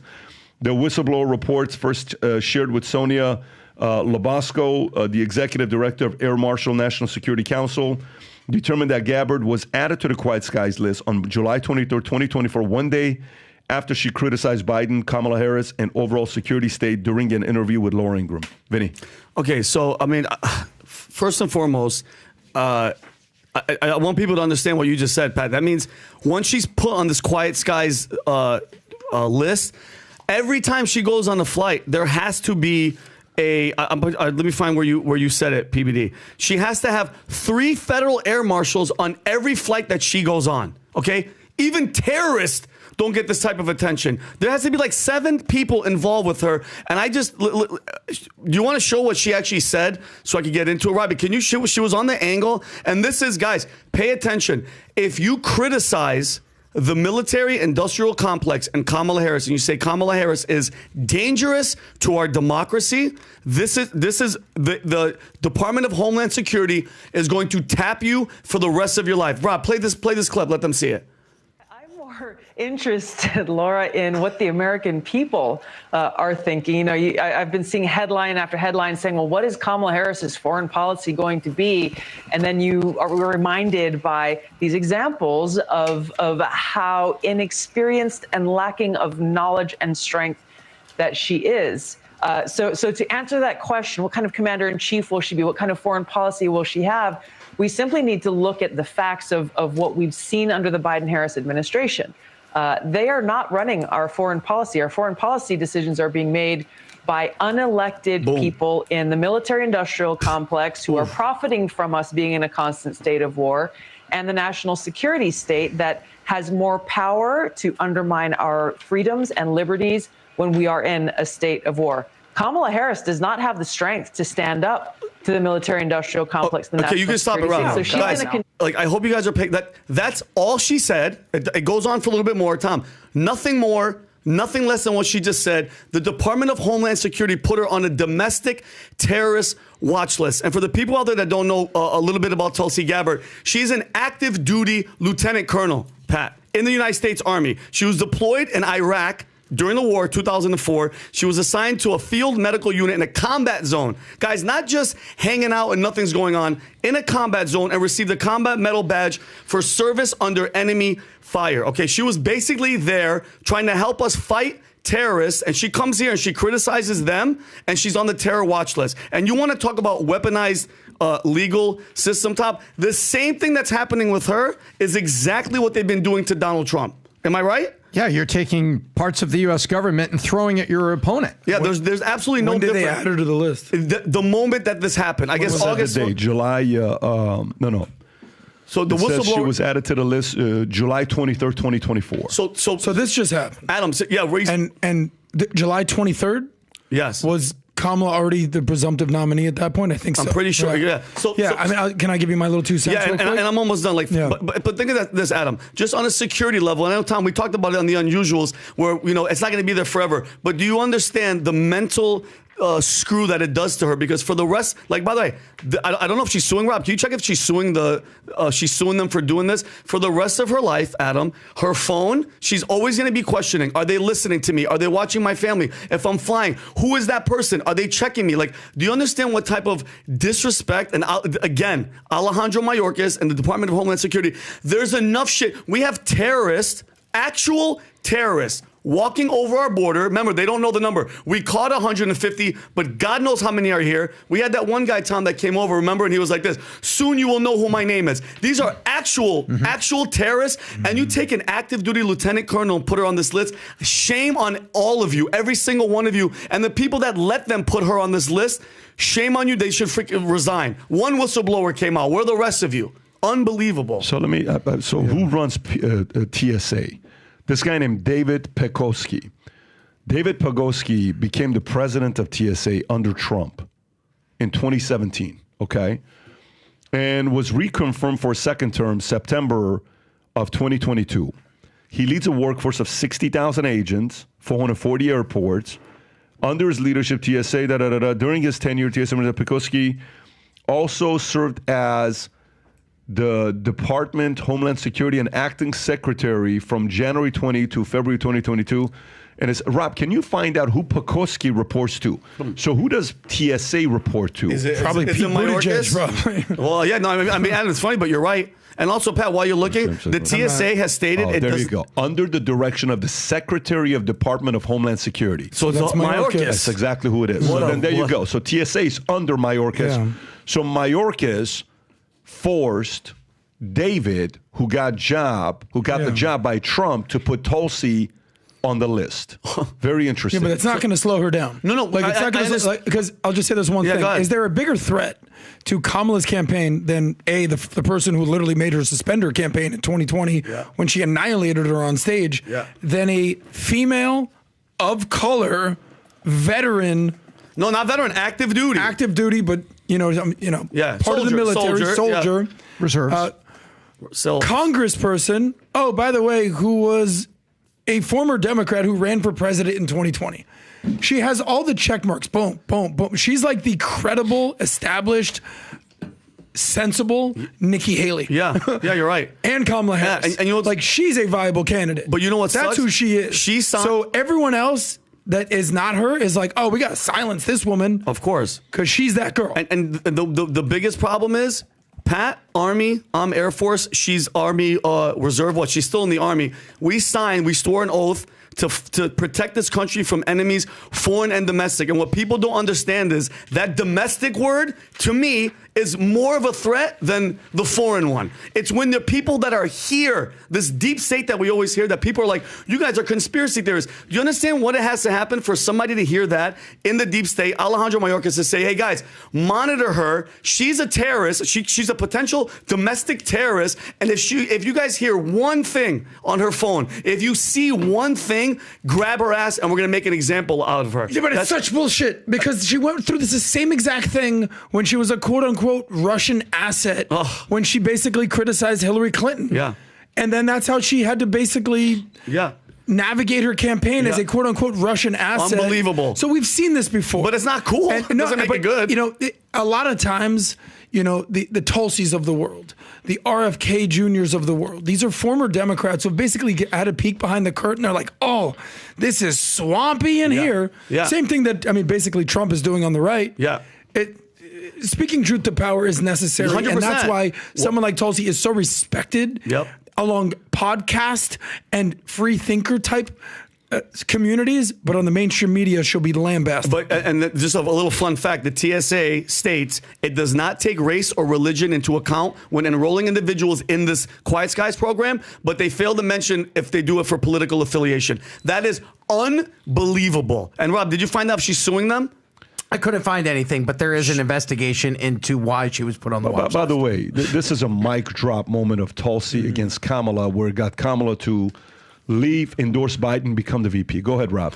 As a prosecutor, and that she'll be a prosecutor president, but I'm deeply concerned about this record. There are too many examples to cite, but she put over 1,500 people in jail for marijuana violations and then laughed about it when she was asked if she ever smoked marijuana. She blocked evidence that would have freed an innocent man from death row until the courts forced her to do so. She kept people in prison beyond their sentences to use them as cheap labor for the state of California. And she fought to keep cash bail system in place that impacts poor people in the worst kind of way. When you are in a position to make a difference and an impact in these people's lives, you did not. And worse yet, in the case of those who are on death row. I am so freaking pissed watching people, this. You actually blocked evidence from being revealed that would have freed them until you were forced to do so. There is no excuse for that. And the people who suffered under your reign as prosecutor, you owe them an apology. What is the likelihood? What is the likelihood that she remembers this clip?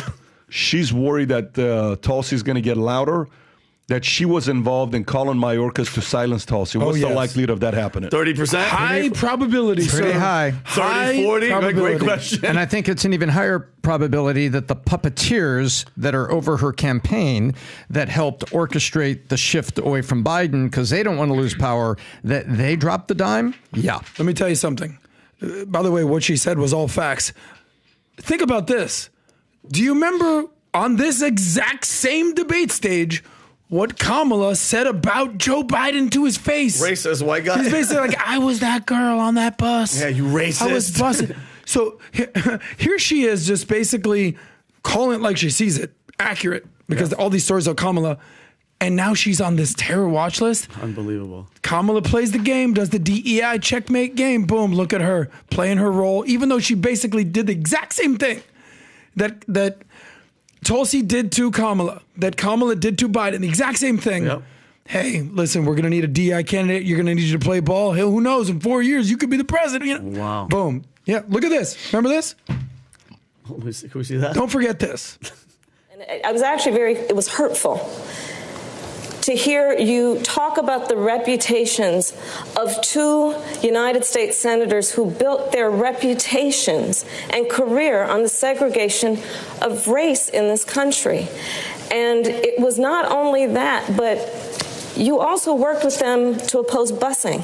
Okay. Just the identity politics game of Kamala Harris. Do you hear Tulsi Gabbard doing the identity politics game? She could do that game. She can play that game. She doesn't have to. She doesn't have to. It's so disgusting to me. I know. And this is why, even as annoying and just sort of shooting himself in the foot constantly as Trump is, why I would definitely vote for Trump over someone like Kamala.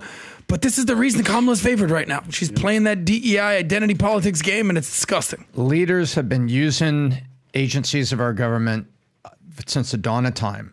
I mean, how many books have been written about LBJ and the CIA? So we don't need term limits. We need jail. I think so. Can you pull up Mark Cuban? Mark Cuban goes on Jon Stewart. They're having a conversation together, and the entire time, Mark Cuban was there to promote Twitter on behalf of Elon Musk. And if you want to play this clip, Rob, go ahead. Need some audio, Rob. It's not so much go back a little bit, Rob. thing. We It's more hear like the first 5 seconds. But watching what's happened in Silicon Valley is insane. Right. Right. It's not so much a support thing. It's more like a takeover thing, trying to put themselves in a position to have as much control as possible. Is this the Musk clip? They want Trump to be the CEO of the United States of America. Let it continue, because there's one that's specifically him calling. Let it play, Rob. They want to be the board of directors that makes him listen to them. It's not a good thing. What is the ethos? Because it seems like in the old days of innovation, there was a certain amount of we're innovating the internet, we're taking things. Now it seems much more about sort of this social engineering and transhumanism, and we are going to join with computers, and together 8 of us are going to run everything. Dominate, right? Is that the ethos you see? Yeah, I think I'm going to go with yeah. You just said yeah. So here's Mark Cuban on another clip, Rob. I just sent it to you as well if you want to find it. This one is it's a lightweight. This wasn't a big deal. So Pat, Jon Stewart's show, is he on all the time? No, he's not. He's doing it once a week. He does Mondays. Okay, got you. So if you can, Rob, there's a clip specific. That's the main one that went viral, Rob. It's a clip I just texted you. You can find it on Twitter. You don't need to go over there. Just type in Musk. Cuban. Tap in Cuban and Musk, and you should see it. That's the one. So this is about him going straight after Elon. I think this is the one. Go ahead. Look at Elon, right? Elon, in being one of those powerful people, he's trying to be the most influential man in the world. It sounds like a commercial, but literally that's what Twitter has given him. I've got to say, I think he might be that. I don't even think he's trying to be. When you talk about somebody who is setting up satellite links for war zones and also controlling discourse in the most important media platform, I would think he is the most powerful. Because Twitter is in almost every country, right? And so Twitter gives him the ability to connect to the prime minister, the head of every country in the world. That's right. And that person, whoever's in charge of that country, has an interest in what happens on Twitter. And what happens on Twitter, because of the control of the algorithms being the biggest user, is all dependent on Elon Musk. He literally, wherever his thumb wants to go, he gets to push as hard. And he certainly, he's transparent about where he wants things to go. I think he's very clear that civil war is inevitable, right, and that white people are under concerning. the gun. And, right. It's it'll be like civil war is inevitable, and then he'll write underneath there, kind of an understatement on there. But I can't decide whether or not it's better to know exactly where he stands and know where he's going to be put the thumb on, because he's clearly a very bright guy. Yeah, for sure. And he has a media empire that has the largest reach and most influence of anything on the face of the earth. And there's no question he's going to leverage it in this election. No question. But the crazy part is he has more impact globally than he does domestically, in my opinion, right? Because when you go on X, you see a preponderance of right-leaning people. You don't see a lot. They're all over my For You. I've never clicked on any of these Well, that's the whole thing. That's the way algorithms work, right? What? Yes. They do the opposite of what I want? Yes. When somebody tells them, when you write an algorithm, I haven't written a lot, it's been a while, but when you write one, you get to set the parameters of what you want to see happen. And he certainly has done that to the things he likes. But it's different in other platforms. And the good news is, 20% of adults in the United States are on Twitter. So, there's 80% who aren't there. But isn't this a certain amount of tech bro malpractice that there is this incredible need in the marketplace of something that is slightly less Watch what he says here. He tries to give love to threads. Toxic when it comes to there. And they came out with threads, and you're on it for 2 seconds, and you're like, I think I need an app. No, I like threads. Threads is getting better. Try it. No, yeah, it's getting here's better. Something that doesn't sell online. No, it's getting better. Tom. So I disagree with a couple angles in there. It's like you're trying to say that somehow Elon Musk is the largest lobbyist and he's dangerous, but only 20% of American adults are using it. Which way are you going to be, Mark? Which way is the criticism? And by the way, he says, you don't think that Zuckerberg and others are doing the same thing and are getting called out for that in the same way? I don't know. I think that was kind of a softball by Jon Stewart, even though he called it out kind of jokingly there at the end. Vinny? I don't have much. It's just Mark Cuban. I don't think he likes Elon Musk at all, because Elon Musk is bigger, better, and the guy spent how many billions of dollars to give us a platform that, some people are on there saying some stupid stuff. $44 billion, okay? And people are saying mean things, but he gave it to us so that everybody could speak. And I'm pretty sure a lot of people out there had friends when we were complaining about all the censorship and all the FBI at Twitter and everything. And what did all the people on the left say? Well, if you don't like it, go ahead and buy your own. Well, guess what? One of ours bought it, so we could say whatever the hell we want. I think they all just hate him, period. Adam. Mark Cuban's an interesting guy, man. The evolution of Mark Cuban. So Mark Cuban is 65, 66 years old, I want to say. He looks great. So I think he bought the Dallas Mavericks in 2000. So he's been in the public eye for 25 years now. Fact check me on this. How old is he? 65, 66? 66. Boom. He's a looker. What year did he buy the Mavericks? 2000, give or take? Just 99. Okay, so stud. I'm 1 year off. Actually, maybe you're right. Maybe you're right, because it says he sold his shares in '99 for $5.7 billion, and then he bought the Mavs sometime that year or 2000. So basically, he's 65, 66 years old. He bought the Mavericks in 2000, so he's had 25 years in the spotlight. Nobody knew who this tech pro was before he bought the Mavericks. And what's interesting about Mark Cuban is this guy was the rebel without a cause of the NBA. I don't know if there's another owner in the NBA like him now, or possibly ever, that was animated on the sidelines, getting fined every single game, fighting with refs, fighting with other fans. This guy was active. So now, then, the evolution of Mark Cuban, they won a championship in 2010. Boom, he starts doing the Shark Tank thing. Shark Tank's been a #1 show on CNBC for decade plus. What's his next move? I think politically, I know, Pat, you have a lot to say on this. You've interviewed Mark. You've exchanged a lot of things online. But something tells me Mark Cuban's got his eye on something, and a lot of it is leaning towards politics. What do you think, PBD? These are my thoughts. It's one of two things that Cuban is doing, his attacks on Trump and Musk. One, he's either plotting his next big move to buy CNN, buy media platform, since he just recently sold a big chunk of Mavs, or campaign for 2028, or he has no moves and he's just envious. If it's number one, respect, he's going after the big dogs, no problem. If it's number two, there's two types of competitors out there. Those who win by outworking, out improving, out strategizing, outlasting, and those who do whatever they can to pull the guys ahead of them down, right? Now, Musk and Trump, it's a very weird dynamic, because Trump is 12 years older than him. Musk is 13 years younger than him, Rob, if you want to go a little lower. So Musk is 13 years younger. They both annoy for different reasons. Trump is who Cuban kind of wants to be. Trump secretly is Cuban's hero. So? I think so. I think so, Doc. I think they're both billionaires. They both have an award-winning show, but only one of them is a trifecta and a president. And Cuban knows if he becomes a president, he'll be the second one.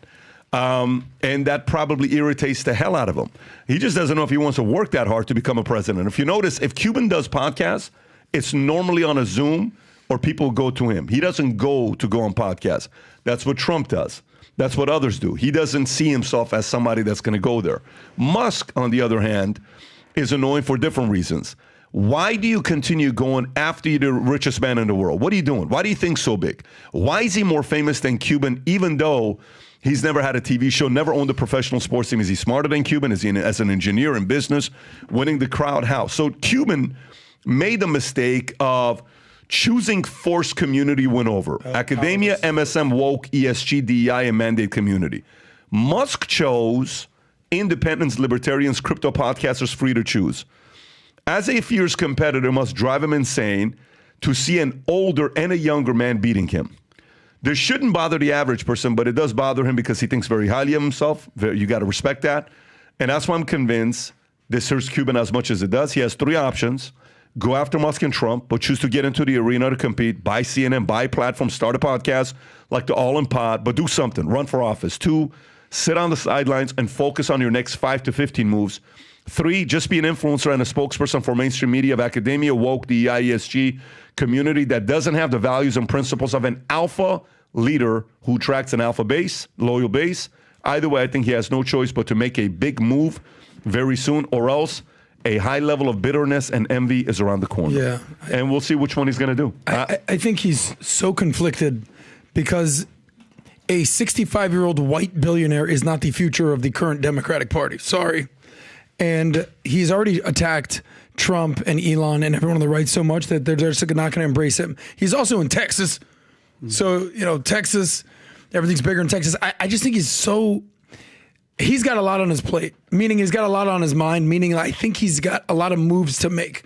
What if your three options? You don't think he's qualified to run for 2028? No, I think he's fully qualified. Okay. I'm saying if he does it as a Republican, there's a no chance for that. No. If he does it as a Democrat, I also think the chances are very limited because of who he is. No. A rich white man. It's just not part of the game plan these days. The way that the current Democratic Party is structured. See, that's a part where I don't know if I agree with that. Rob, do me a favor. Play this clip. It's a video I just sent you, because a part of it is also seeing how the market reacts to it. Like, even if you go to the bottom of this comment, and you see what other people are saying. Let me first show this video. A guy commented on Maze, who does a pretty good job on Twitter himself. He was one of the guys that commented on this. Watch this video of Mark Cuban on Bill Maher when Bill Maher had long hair. If you go ahead. You're a Trump booster. You're a supporter. I wouldn't say that, but I like the fact that he's changing politics. Oh, I thought you were a Trump supporter. Well, he talks about you like you are. Well, he's allowed to do that, but I just like the fact that the political game is no longer the same. You don't have to be a perfect candidate any longer. But he's a birther. Yep. He's a global warming denier. Yep. And he's at least racist adjacent. Oh, God. Look at the audience. Is this the clip where he says Trump has no chance? You're not a global warming denier, and you're not a racist, and you're not a birther. How can you like a guy who is all those things? Because I want to see the political system change. Period. End of story. He's not going to win. He's got no chance. But someone who is an chance. He's leading. I'm quoting it, right? Really? You think he has no chance? None. But as an imperfect candidate, being the leader right now, he opens the door for other imperfect candidates. Because up until now, that's what we want. Present company excluded. He's openly imperfect. Right? I like that. White guy politician cut out. Look, he has to eat those words. I love the them. internet is forever. No chance. As someone as credible, quote unquote credible, as Mark Cuban come out and saying this must have been in 2015, 2016 when 2016 was already in the lead. Mm-hmm. No chance. All right, so that's his legacy on his resume right now. Yeah, loved him, and now he was taught to hate him. I mean, a lot of people get a lot of things wrong. Trust me. When you do podcasts for as long as we have, I'm sure we got a lot of things wrong. You're not going to get things right all the time. This is why my dad would always say never, because you have no clue what the hell is going to happen one day. So he fell for the trap of being part of the 100% community or the 0% community, and we've all fallen there before. But the point becomes, with his new play, some are saying he's doing it because he runs a pharmaceutical company and he's going to get the Kamala Harris camp to help him, and, with certain rules and guidelines that he wants to help him out because that's how he's going to make the big money to go to the next level, et cetera, et cetera. I don't know. But when he's up there on Jon Stewart, kind of bashing Elon Musk, well, he's using Twitter to be able to do this. You would too if you had the money, but you don't. Well, what he's doing. Yeah. You would too. You would definitely. What he's doing. Yeah, bro. You just don't have the kind of money that he has to do that. So what do you want to do about it? I will tell you, on the left, I'm telling you guys right now, on the left for 2028, the left has to sit there and look at case study of what's working, what's not working. You ready? Here's case study. How did Trump get elected? Fame, business, success, all of that. Attitude. Bloomberg got in. Bloomberg, the only reason he didn't win is because he doesn't have personality. He has no clue how to answer. He was not charismatic. He was the most boring $100 billion guy ever to run that just wouldn't inspire anybody. And short. Hey. He's using a stool. He kept saying he asked for a. I don't know why he would ask for that. I'm not going to say that he asked for a stool. I won't bring it up, but I heard that it rhymes with mule. Don't want to say it. So I think Mark Cuban is a top 3 candidate for the left in 2028. I think he is. And he's now going after the 2 guys because he knows those are the 2 people. And by the way, why is he going after algorithm? Because he doesn't want it to work against him in 2028 when he runs for president. Good. If that's what he's doing. If he doesn't, very disappointing. Chances he does run for something in 2028. Well, what's something? He's not going to do governor of Texas. That he runs. I think he's going to run against, president? Yeah. If he doesn't, then he's just a mouthpiece. Then no problem. But if he doesn't, man. Yeah. What a waste of picking fights for no reason. Yeah, he's choosing his enemies wisely. What a waste of picking or fights. Unwisely. I think he's punching up. Yeah, let's go. And he's really handsome. Tom, bad managers are. Adam, actually, this is you. Bad managers are reason enough to quit, according to LinkedIn. Okay, here we go. Let's see if this story is going to cause me to quit or not. Nearly 70% of U.S. workers will quit their jobs over bad manager, according to LinkedIn's latest workforce survey. With millennials and Gen Zers being the most likely to leave due to poor management, toxic leadership has had significant financial repercussions, contributing to over $223 billion in turnover costs from 2014 to 2019. Toxic management has also deterred younger employees after pursuing leadership roles, with only 33% of employees expressing interest in moving into management positions. The article emphasized that bad management not only drives employees away, but also undermines workplace morale and productivity. Bad bosses don't just cost the company talent, they just cost them money. Adam, thoughts on the story?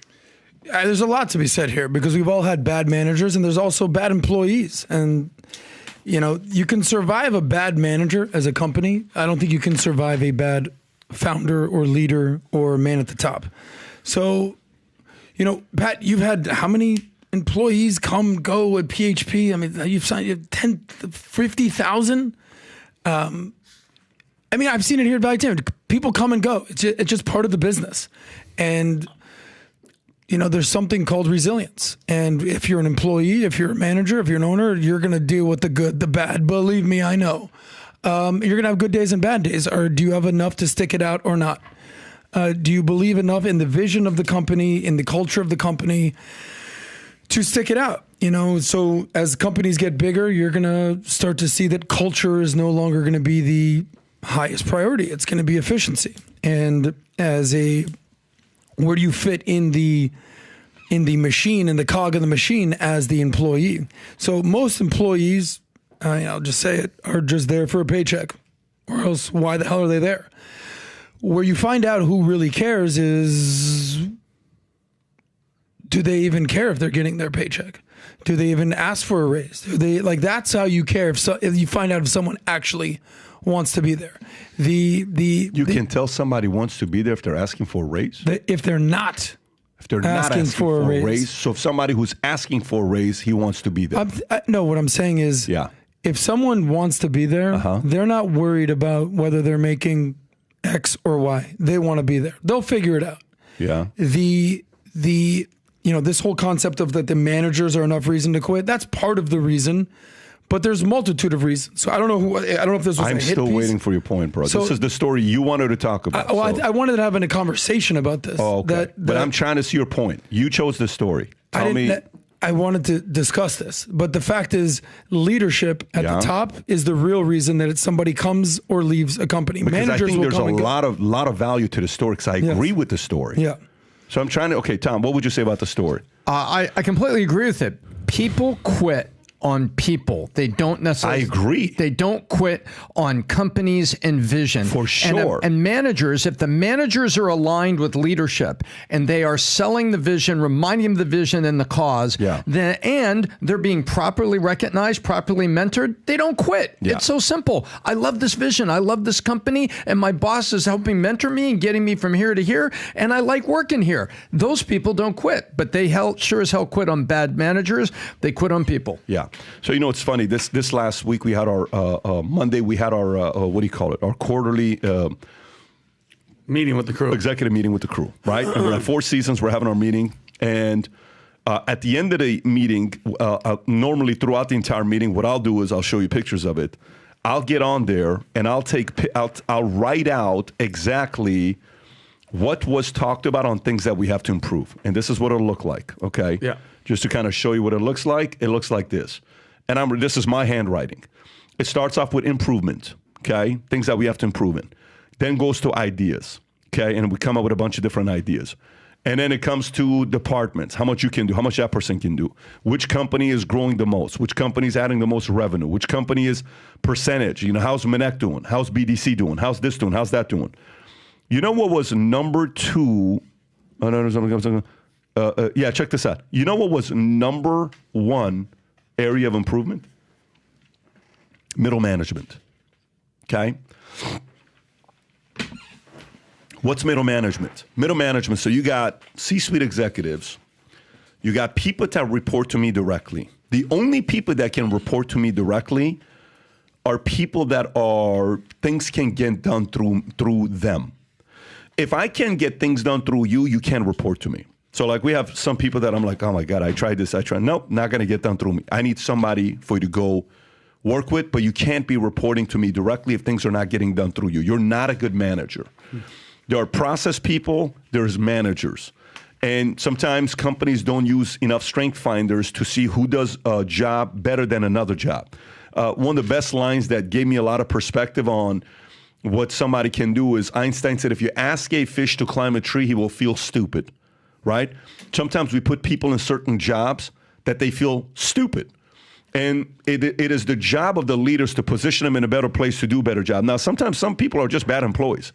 They have bad attitude. They're entitled. They're negative. They're insecure. They're always worried. They go from job to job to job to job to job. That exists as well. But I do think that this is an epidemic that's going on within businesses, middle management. This is why we are, every single year we make a lot of investments into these types of things. Like even this year for the Vol Conference, there's 4 people we're bringing to the Vol Conference for specific reasons. Number 1 is Dwayne "The Rock" Johnson, because I think storytelling and making content go viral is critical, and nobody tells stories better than Dwayne "The Rock" Johnson. Number 2, Nick Saban.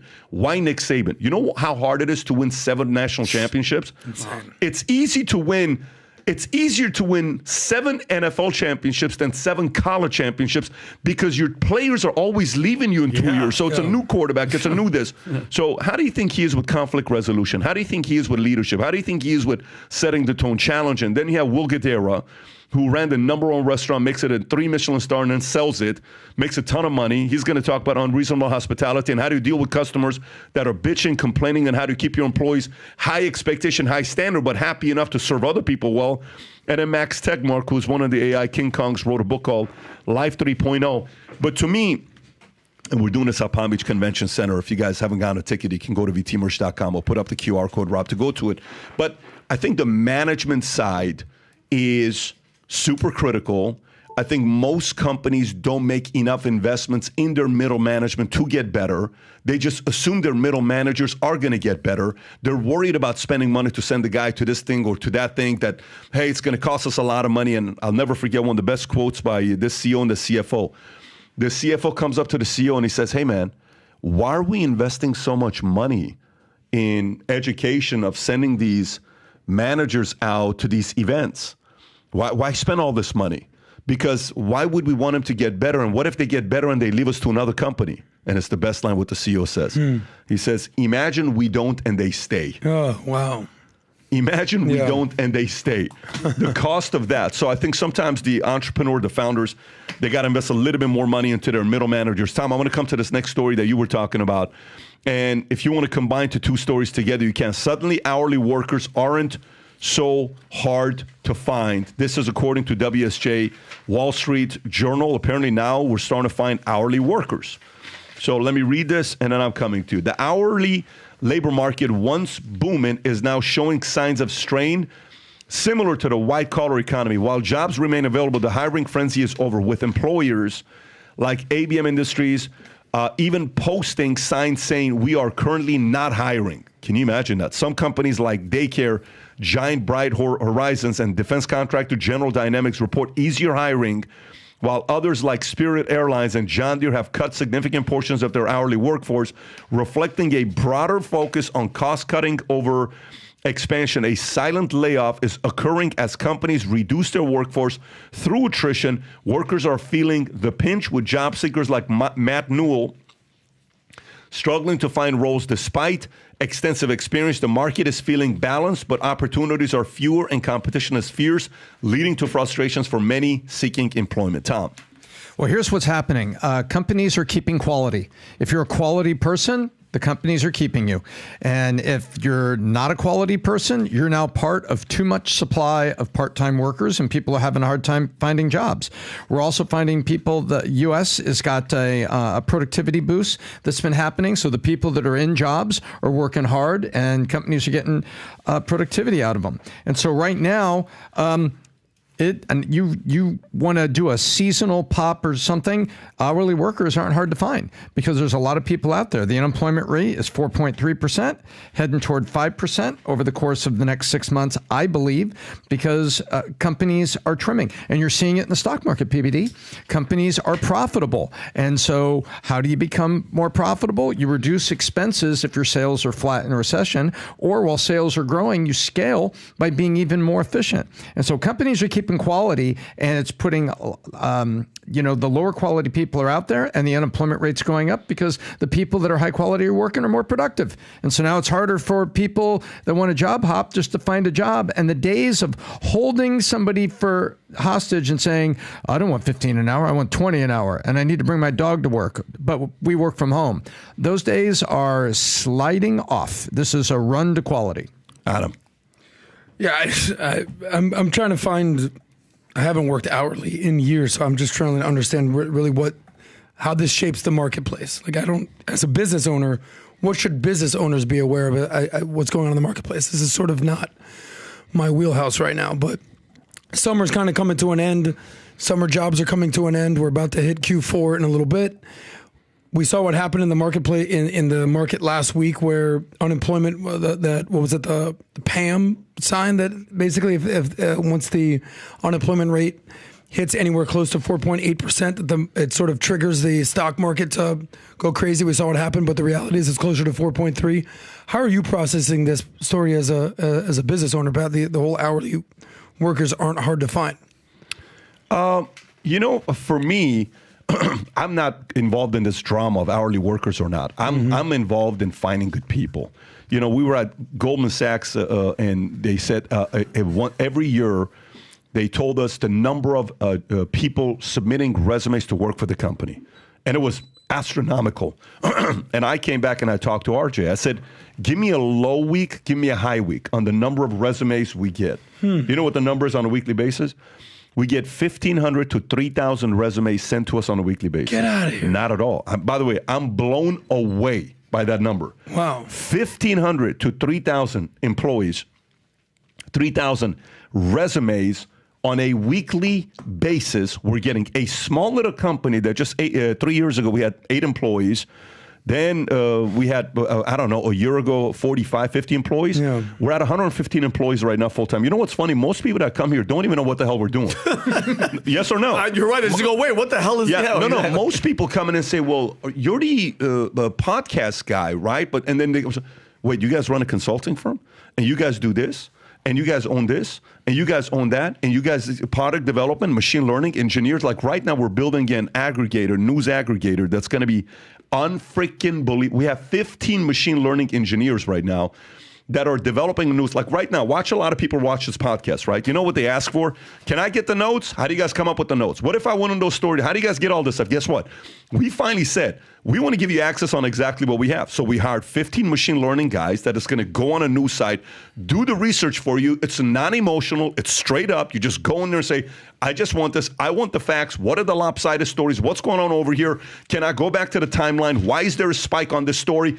The stuff that just doesn't exist, we're going to provide that to you. So to me, I'm not involved in the job, hourly and all this stuff. If you're a kick-ass employee, if you love the company, if you love the vision, if you match up with the stuff that we're looking for right now, let's freaking roll. In about 2 weeks, in the next 2 to 4 weeks, a video is going to be launched to the public of me going through the entire values and principles of what it takes to work over here, who are the ideal types of candidates that work for us, who doesn't work for us, and we made mistakes God knows how many times. But it's going to go through exactly the culture, how we process issues. And but yeah, I mean, at the end of the day, the hourly stuff, it's happened a marketplace for us. A person that's running their business, they're just looking for good talent. Rob, but to talk about this, I thought the former CEO of Google said something yesterday that shook up the market that he had to come back and apologize for. Rob, there's 2 clips. Is this the right one? Because this is the one that talks about... This is the first one. This is the first, when the story broke, this is the story that was based on this clip. Him saying the reason why Google lost the AI race. Play this clip. You're a Google employee? Yes. In the spirit of full disclosure, Google decided that work-life balance and going home early and working from home was more important than winning. Bingo. Wait, we've been saying that for a while. And the reason startups work is because the people work like hell. And I'm sorry to be so blunt. The host is But the fact of the matter is, if you all leave the university and go found a company, you're not going to let people work from home and only come in 1 day a week if you want to compete against the other startups. Did you get it? Yeah. Of course. You got to bring your ass in. Like, how do you you think valuetainment would work if you came in 2 or 3 days, you stayed at home, and you let all of us stay home and just come in to do a podcast? It would fail. All the people upstairs? Are you crazy? Do you know it's so funny? Why would it fail? You get your butt kicked by the guy that's working harder. Yeah, that's what I'm saying. By the way, watch this. Who's saying this? A comedian. Yeah. A comedian who's been in Hollywood movies, creative. A creative is saying this. Yeah. Think about coming from the and who are the people typically that would like to have that lifestyle? That would people like me. The creative. Me. I would. Yeah. Those type of people want to stay home. Do you know how much of an advantage a creative has if they understand that concept? Mm-hmm. Tom, when he said, by the way, he says this, okay, and then after saying this, story comes out a few hours later, Vinny. Okay. Eric Schmidt walks back, claims Google is behind on AI because of remote work. Oh, really? Wall Street Journal. So he says, ex-CEO, executive chairman at Google, walked back remarks in which the former company was losing the AI race because of its remote. He says, I misspoke. Oh, yeah, meaning I about Google and the work hours. The truth came out by accident. I regret my error. I wonder who called him afterwards. Tom, what do you think happened for him to do that? You did not misspeak, Eric Schmidt. Go ahead, Tom. No. Let me tell you. You know, misspoke is, hey, you know, the unemployment rate's like close to 5%. Well, you know, guys, I misspoke. It's a little over 4%, 4.3. I'm sorry. I kind of misspoke there in the moment when I was because it's one thing. You see that, Vinny? It's just like, it's like an element. I misspoke, right? Instead, he misspoke while he was speaking a paragraph about working from home. Yeah. That's not misspoke. That is, I told the truth. My phone rang, and now I'm running back to the microphone because I've got a mark on my face. That's what happened. Adam. Yeah, he had to walk back some comments. He had to apologize to somebody or something. But usually the first thing you say, that's how you feel. Of course. And then someone will be like, well, you're like, all right, fine, I guess I'll go. But he meant what he said, and he said what he meant. And that's basically what it is. But the truth is, if you're by the way, when I interview guys that are working here, one of the first things I ask is, so I used to not ask this question. I say, so tell me, have you ever worked for a startup founder before? Oh, yeah. Tell me his name. And I straight up start Googling him. And when you worked for him, had he already sold the business, or was he still founder? No, was year 10 of the company. That's the difference. So, you know, well, it was year. Did he ever build any other businesses afterwards? What was it like working with the founder? Well, he would call me on Saturdays and Sundays. Or they'll say, yeah, I worked with him, but the founder was with them for 7 years. From the beginning to 7 years, yeah. No shit. Did you like it? Oh, it was crazy. And then what'd you do? Well, right afterwards, I went to a big company. I said, now you want to come back to a founder again? Yeah. So you sure you want this? What does your wife say about this? Well, before we make this decision, I got to meet your wife. So these are things that you kind of go through because, trust me, as exhilarating as it is to be part of a startup, like, listen, there's people that have worked with me in the past before with startups, and they made a lot of money, and then now they're kind of comfortable living on an island. Nobody sees them coming in late anymore. And nobody sees them leaving in early, and nobody sees them doing certain things that maybe nobody will catch them, and they're like, you know who you are. And they'll say, I never want to work with that motherfucker. But damn, I'm glad we made a lot of money together because it takes a lot of brass to want to keep working. A lot of guys that work with Elon maybe don't want to work, but a lot of guys came back. If you read his book, Elon's like, some of these guys came back saying, frickin', I went to a safe place. I was sick of it. I wanted to go back and work at a place that's growing. But it's not, the straight up honest answer is, it's not for everybody. It's just not. It's not. Guy asked me a question on Monect yesterday. I love this girl. Been with her for 4 years. I love her. She wants me to marry her. However, she doesn't like the fact that I work long hours to build my business, and we're politically on different pages. Oh. Recipe for disaster? Recipe for disaster. Yeah. Recipe for disaster. Big time. Big time. Sorry, the truth hurts, but I tell you right quick. I would just say, he messaged me too. Give 50% of everything you own to some charity and throw yourself down a flight of stairs and save yourself the 4 years. Yeah. There you go. There you go. So let's see. What story have we not gone through yet, Vinny? Is there any? There was one. The more women UK. skipping college. Let's go to the UK one. Let's go to the UK because all three of you wanted to say stuff on this. Okay. UK police commissioner threatens to extradite jail U.S. citizens over online posts will come after you, okay? Rob, is this the clip? Yes. Rob, guys, this is my only warning. Be careful when you watch this because it may inspire you to want to move to UK. Go ahead, Rob. Obviously, that's a joke, but go ahead. We will throw the full force of the law at people. And whether you're in this country committing crimes on the streets or committing crimes from further afield online, we will come after you. Talk to me about that, because we have seen some high-profile figures whipping up the hatred. You talked about it in there with the officers, in fact, about this being added to by online commentary. I mean, I'm even thinking of the likes of Elon Musk getting involved. What are you considering when it comes to dealing with people who are whipping up this kind of behaviour from behind a keyboard, maybe in a different country? Being a keyboard warrior does not make you safe from the law.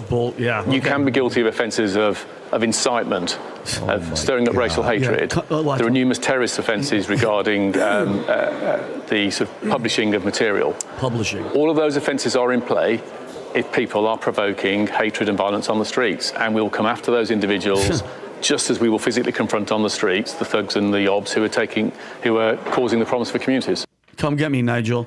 Like, yeah, good. Like, just so what they're doing, and I know Rob has another clip, Pat, about somebody getting, guys, and really picture this, somebody getting 20 months in prison because they said online that some of these migrants, and guys, I hate to be the bearer of bad news because I know we have UK people out there. You guys know the truth. A lot of these people are committing crimes. It's like, by the way, the UK it's cooked. France, Germany, all I see online, and it's not isolated incidents, are migrants that are there, that are using knives and harassing women and stealing people and stabbing people. And just because I say that, like, what was that one story, PBD? We did a couple of podcasts back where these guys raped a girl at one of these parks. I don't know where it was, somewhere in Europe. They went on WhatsApp, invited more people. None of them were born in the country. They're all from different places. And they kept raping this girl. The girl that tweeted and said, hey, these guys are pieces of scum, she did jail time. And the guys that did the raping didn't. Okay? I'm just warning everybody that's at home what these people want. Can you verify that, Rob? That's insane to me. It was, I reported on it. I remember this. Go ahead, keep going. Rob can find it. Because apparently PBD, they followed her in the park. They raped this underage girl. And then they kept calling their other friends. They all came. I think there was like 11 or 15 of them. They came. They arrested them, but they released all of them. And the girl that commented on the raper, she got jail time. The other ones were all released. And that happened somewhere in the UK. But anyway, my point being said is, guys, what's happening in the UK right now, not being able to speak the truth and voice your opinion is exactly what the Biden, the Kamala, this whole left, they want this to happen here. And it's number one is to shut us up. Don't say anything. It's all terrorist threats. And the second one, which they always do, that's why every time there's a shooting, it's, get rid of the guns. Don't get it twisted. They want socialism and it leads to Marxism. And is this it? This is there's a video, Rob, of the guy with the wig. So Pat, this is, by the way, the fact that he's wearing a wig is good though. It's hilarious. Not as good as your mustache. It's hilarious, but that's their uniform for court. The judges wear that. Guess what? That's a uniform. Guess what, Tom? I wear uniforms. They're called costumes, but it's on Halloween. So listen, this is him giving him 20. I'm not saying it doesn't look silly. No, I'm saying ridiculous. He's not coming to work like. He's about to call you crazy. Yeah, but I might go to jail because of this. But look, guys, that's what he's giving him prison for. Go ahead. You have been committed for sentence, having pleaded guilty to an offence of publishing written material which is threatening, abusive or insulting, intending thereby to stir up racial hatred. The context of your offending is that it arises out of the civil unrest and disorder in many parts of the United Kingdom. On the night of the 2nd and 3rd of August, the Britannia Hotel in Leeds was attacked by people who threw missiles which damaged windows. The police were called, and on the 3rd of August, the hotel was locked down for the protection of those who were living there. This is the clip of him discussing At the time, why there were two people were arrested 210 for social media occupants, posts. many of whom were foreign refugees and asylum seekers. Similar attacks to the hotel were launched on the 4th of August. The police attended on each occasion, and units were deployed to safeguard the hotel and to provide an increase in the police presence in the area. In between the two attacks, you took to social media in order to encourage others towards participation in the attacks upon the hotel. As is recognised on your behalf, this offence is so serious that an immediate custodial sentence is unavoidable. How long? 20 months. And listen, they lowered it. They lowered it to 20 months. It was supposed to be more. This is it right here, Rob. This guy, you can listen to him on 5.0 speed. Fall Holy asleep on this shit. guy. Yeah. Like he needs to drink what Ben drinks. Go play. Go ahead. The sentence that I pass has been reduced by 1/3 to reflect your guilty plea. The sentence is one of 20 months imprisonment. My goodness. You will serve up to 1/2 of your sentence in custody before you are released on licence. If you fail to abide by the conditions of your licence, you can be returned to prison to serve some or all of the remainder of the custodial term. The Tom, how do you process search- this stuff? Two ways. First of all, the bonkers laws in the UK that are saying that someone who, through freedom of speech, says something, even if they're saying, hey, get down to the hotel and stop these guys, which is what that guy did, is that is somehow now accessory to a greater crime. And basically, it is anti-freedom of speech, and it's meant to shut everybody up. So I think that's kind of bonkers. The police commissioner saying, we're going to come over to the United States, we're going to extradite you.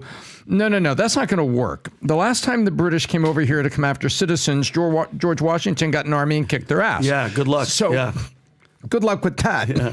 Which is why the election is so important. Yeah. Tom's getting emotional. Yeah. He's getting emotional. It's okay, Tom. No, and by the way, so Pat, why he's... I need more coffee. There's more to the story that you guys are... By the way, while you're going through it, let me just show one thing. Rob, can you pull up that one story about how many people got arrested? This is it, PBD. Men jailed for encouraging unrest on social media. Hang on, this is the one I want to show. Go lower. It shows how many people have but there's a report right before that actually shows the exact number. Can you imagine that, though? It shows some 741 people have now been arrested, of which 302 have been charged. The National Police Chief Council said. For just right saying, holy 741, crap. 42 people, 302. And then the story that Vinny brought up, Vinny, that's the one guys, just to make sure you guys know what I'm talking about. So this is, it happened in Germany. The woman was convicted of offending the migrant gang rapist that she received longer prison sentences. So the 20-year-old girl she was put in prison for posting about the migrants, saying that it was harmful towards the rapist. And these guys, there was 11 men that were charged for raping this girl. 2 of them were acquitted because lack of evidence of DNA. And by the way, these guys, they all had German passports, but they were all identified as from Polish, Egyptian, Libyan, Kuwait, Iranian, and Armenian, Afghan, Syria, and a Montenegrin were there.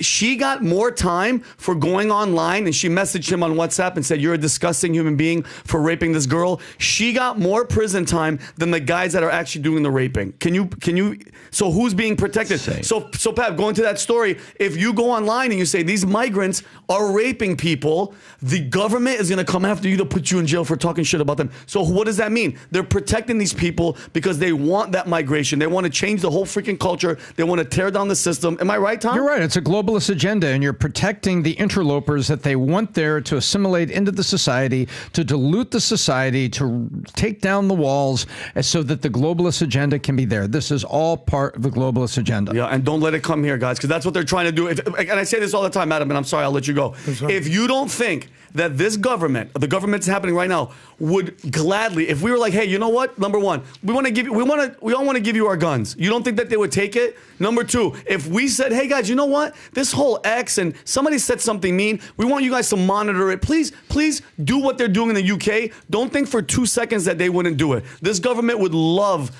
to be totalitarianism on us and just completely control us and do whatever they want. AOC and Omar support the position. Yeah, for sure they do. Adam. Radical Islamic terrorism That's where I'll start what I have to say. What you guys are missing is there's a lot of reasoning behind what's going on here. So a lot of the issues that we're dealing here in America today are the exact same issues that they're dealing with in Europe. All over, many countries are dealing with this. The biggest difference is the following. We're getting a lot of people from different countries, but it's mainly people coming in through Mexico, through the wall. And they don't have a particular ideology other than they're either here to A, have a better life, or B, take advantage of the system and do that. The exact same thing is going on in Europe. The only challenge is there's an ideology there. Because Latin America, Central America, for the most part, these are Catholic, Christian countries, if religion's even involved. In North Africa and the Middle East, people are coming from Europe. It's a lot of people from the Islam faith, a lot of Muslims. And I don't really, this is not something I wake up and think about every day, what's going on in the EU. Now, in my former relationship, she was from London. I would spend every summer in London. She was from Wales. I would see what's going on. And I would go to different neighborhoods. Oh, we can't go there. We got to go here. This is Brick Lane. That's where the Indian people are in Bangladesh. Okay, cool. We go with the Muslims. All right, I'm learning this culture. I was like, holy shit. My first time in London, UK, I was like, I didn't realize there were this many brown people here.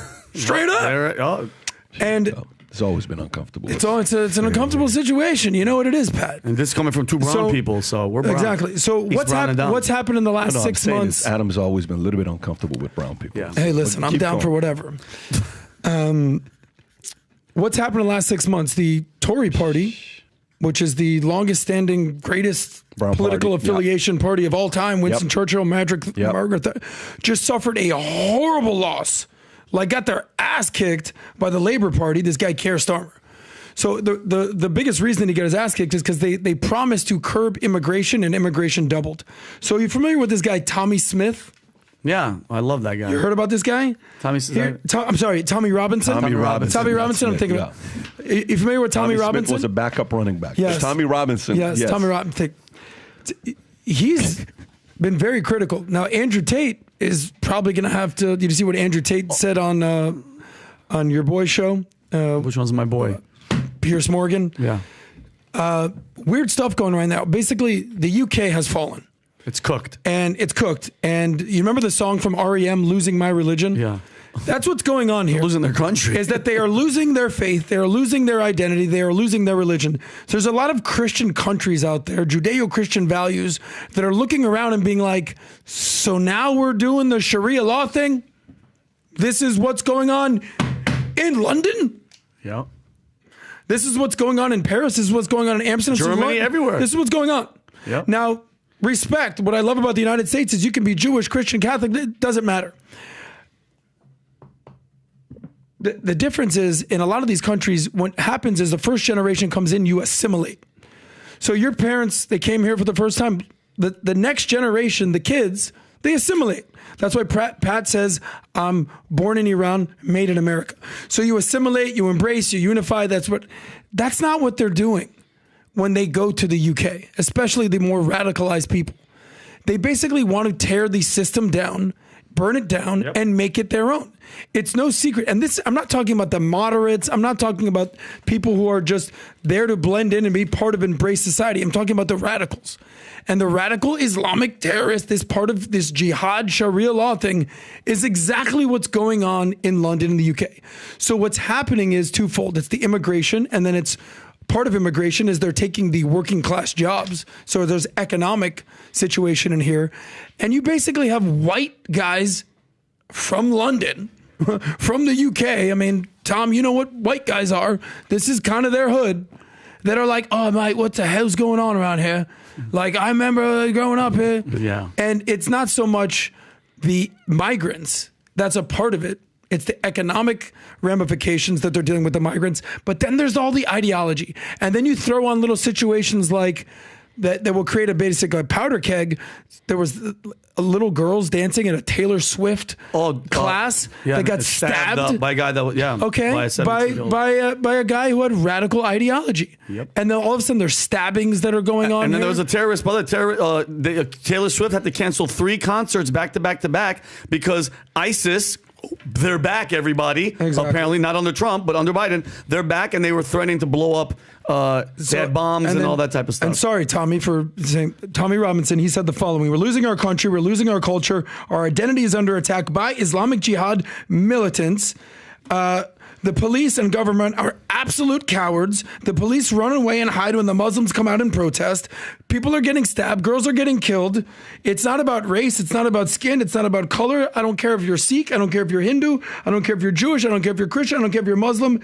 But the radical Muslim ideology is permeating all through UK and Europe. And that's what he's saying. Yep.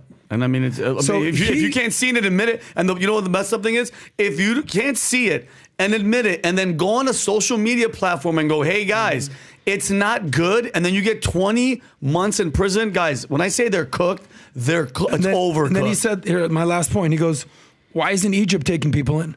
Why isn't Iran taking people in? Why isn't Saudi taking people in? Why isn't Syria taking people in? Why isn't Lebanon taking people in? Why isn't Jordan taking people in? I can go country after country after country after country, but here you have these Judeo-Christian nations in the EU accepting all these migrants, and now they are changing their culture. Yep, it's over. Good luck changing Islamic culture in their countries. Not happening. Not going to happen. But they'll do it in Christian cultures. So that's why some guy like this is very upset. And that's why someone like Andrew Tate is kind of stuck in the middle. Rough spot to be in. But he knows how to maneuver through these types of situations. If there's a guy that can pull it off, it's him. But let me wrap it up with the story, okay? Because I'm trying to bring the temperature down. To wrap it up, okay. Iran appears to walk back threats of retaliation against Israel. Okay, so this is one story. Next one, Iran not expected to attack Israel if ceasefire agreed with Hamas, says Joe Biden. Then the next story, in Gaza, Israel's military has reached the end of line, U.S. officials say, that Israel has achieved all it can militarily in Gaza with further operations only increasing civilian risks, and would never be able to completely eliminate Hamas, okay? Israel operations have severely set back Hamas, killing or capturing around 14,000 combatants and damaging supply routes, but the group remains a diminished force rather than being annihilated. And then Iran emerges as the most aggressive foreign threat to U.S. elections. So these stories that are coming out left, right with Iran and Israel. Tom, question for you. One, Iran has claimed they're going to retaliate after what Israel did, taking out who they took out. One, do you think now, since it's been a minute, there is going to be an attack? Two, you think they're not going to do anything? Three, do you think they're afraid if they do attack that Israel's going to attack and U.S. is going to defend Israel's attack against Iran? Where are you at today? There's 3 steps to it. I don't think they're going to attack today. That's my headline. There are 3 steps. Step 1, we are going to attack you. It is going to happen. We will not tolerate what you did, and we are going to attack you. And step 2, the world expected 50 missiles to land in a cornfield, right? Like they did. By the way, that's what happened. I'm not trying to be funny. That's what happened, 3 months ago, correct? Yes. They said, then step 3, they said, no, we're really, really going to do it. And Israel said, don't you flippin' dare. And they know how serious Israel is. And so Israel before kind of knows, and so they would leave the temperature down a little bit and say, look, they're going to drop a bunch of small rockets in a cornfield. Just chill. They're going to do that thing and try to save face with the brotherhood of the anti-Israel countries. And step 3 comes, and Israel said, dude, if you're really serious this time and you launch anything against real military targets or against our citizens, you have no idea what I will effing do. Now then, also, step 3 was happening with Trump up in the polls. So I think Iran is looked at that chessboard and they can't play the game that they played 4 months ago. So I don't think there's going to be an attack. And I think Israel has called their bluff, and they haven't backed down to Israel. They've just gone quiet, but I don't think they're going to do it. Adam. So I mean this sincerely. What war has Iran won in the last 40 years? What military victory has Iran done? I'm genuinely posing a question. You would know this more than me. They had the war with Saddam Hussein in the 80s with Iraq, right? I think Iran, we've been sort of trained as Americans. They're Iran. Oh my God, they're going to do so. What have they ever done? All they've ever done is fund terrorists around the region and sow discord throughout the Middle East. They're a regional annoyance that has a harder their bark is louder than their bite, and Israel knows that. Now Israel is sitting in a position right now where we hear the terms existential threat. Israel is literally getting existential threats at all corners. Do you know the foundation of why it's called an existential threat? Because it's a threat for you to actually exist. So here's how Israel's position is. Something you remember Samson in the Bible? Yes. Remember the story with Samson where he basically they cut off his hair and there was he lost his power, but he regained it, and then he basically tore down the columns of the walls, and he killed all the people that basically were holding him captive. Exactly. He sacrificed himself. So Israel has something called the Samson option, and they're like, okay. Listen, here's how we operate, guys. We're a little teeny tiny country with constant existential threats, surrounded by terrorist organizations and terrorist countries, the Triple H crew founded by Iran, the Houthis, Hamas, and Hezbollah, and they're potentially at war with 3-4 of all at the same time. We know what's going on there. At any single point, every Israeli citizen knows, boom, get into the shelter. So the Samson option is the following. Oh, we're telling you straight up right now, you just saw what happened in Gaza. Hey, Hezbollah, which basically has sort of hijacked a former Christian-esque Arab Muslim country, Lebanon. Yeah, we're not just going to come after Hezbollah. We're going to you up, Lebanon. Oh, Houthi rebels, you want to come after us? You know how Trump says, yeah, you punch me, I'm going to punch you back 10 times harder. That's what Israel's saying. Yeah. They're saying, if you come after us, we're going to you up. Mm-hmm. We have no choice. So you hear these things like these deterrents. This guy was giving an interview. It's actually an interesting story here. He's a former Israeli commander, and he talks with a very thick accent. And I couldn't understand if he was saying a terrorist or deterrence. Yeah. It's a deterrent. You have to deter the terrorists with a deterrence for the terrorists. And I realized that this interchangeable word, deterrence and terrorist, he's like, you have to basically make sure that they understand. Dude, if you do this, Hezbollah, Iran, the Quds Force, whoever's, we're going to you up. We have no choice. We're a little teeny tiny country that is nuclear armed they're basically the Silicon Valley of the Middle East. And whether you agree with their policies or not, I'm just letting you know this is how they feel. If they feel like there's an existential threat on their existence, they're going to you up. So this is the reason Iran, death to America, death to Israel. You know, you said that they shoot 40 rockets into a cornfield, whatever the hell it is. That's what they did 3 months ago, right? Iran knows that if they truly try to do something, that their entire regime is going to get... Yeah, well... peace through strength works. Yeah, that's how it works. It's the Reagan approach. And by the way, so PBD, because I want to ask you, and I'm being genuine. So, you know, Trump is not the president. He's the next president. Could he still get involved, like, right now to try to do something in regard to the Israel-Hamas ceasefire thing, because to help his campaign, meaning, like, if he broke his, is he legally allowed to, Tom, because I know he spoke with Netanyahu, was there last month. He spoke with everybody. He was, had the standing ovation and stuff in Congress. A report came out yesterday on Reuters, PBD, I sent this to Rob. Trump and Netanyahu speak about Gaza hostage ceasefire deal. And then a couple hours later, Axios said, well, we can't confirm or deny. But the story came out yesterday on Reuters. Republican candidate Donald Trump spoke on the phone with Israeli Prime Minister Benjamin Netanyahu on Wednesday and discussed the Gaza ceasefire and hostage release deal. My question is, how can he do that? And number two, how big of a campaign boost would that be if he freaking helped get hostages out and Joe Biden could not do it? The short answer is yes, he can. I mean, you had a governor without permission went to China, Gavin Newsom. You had a NBA player went to North Korea, Dennis Rodman, to speak to Kim Jong-un's dad. And you can do whatever you want in this country. Sean Penn has gone to foreign countries and talked to people. You as a citizen can do whatever you want. Now, can Trump disclose things that he knows as president? No, he can't be doing that, but good luck proving it. And I don't think he would do anything crazy like that. But he, for his campaign, just like Gavin Newsom went to China, he could go over there and say, listen, if I am elected, I have your back, or I'm going to do this. There's nothing wrong with that. Mm-hmm. There's also one little caveat here. So do you know that since the war, this axis of resistance that has been formed between Russia, Iran, North Korea, and China. So that's their crew. You pick your team, guys. You want to be on America, democracies, the EU, Israel, like those, Argentina, or you want to be on China, Russia, Iran, North Korea. That's basically the crew. And what's happening now is, don't look now, and I'm not saying that I'm pro or against this, that this is just what's happening, is Ukraine has done a counteroffensive against Russia. Have you noticed that? By the way, did you see the story that came out about Ukraine Zelensky today? Yeah, what about the Nord Stream pipeline? Yeah. Yes, we can bring that. But let me just finish this one little point.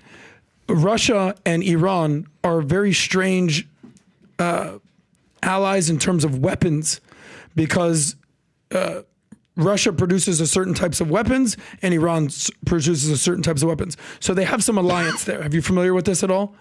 So what happened is now that Russia has basically said, oh shit, like Ukraine's back in it.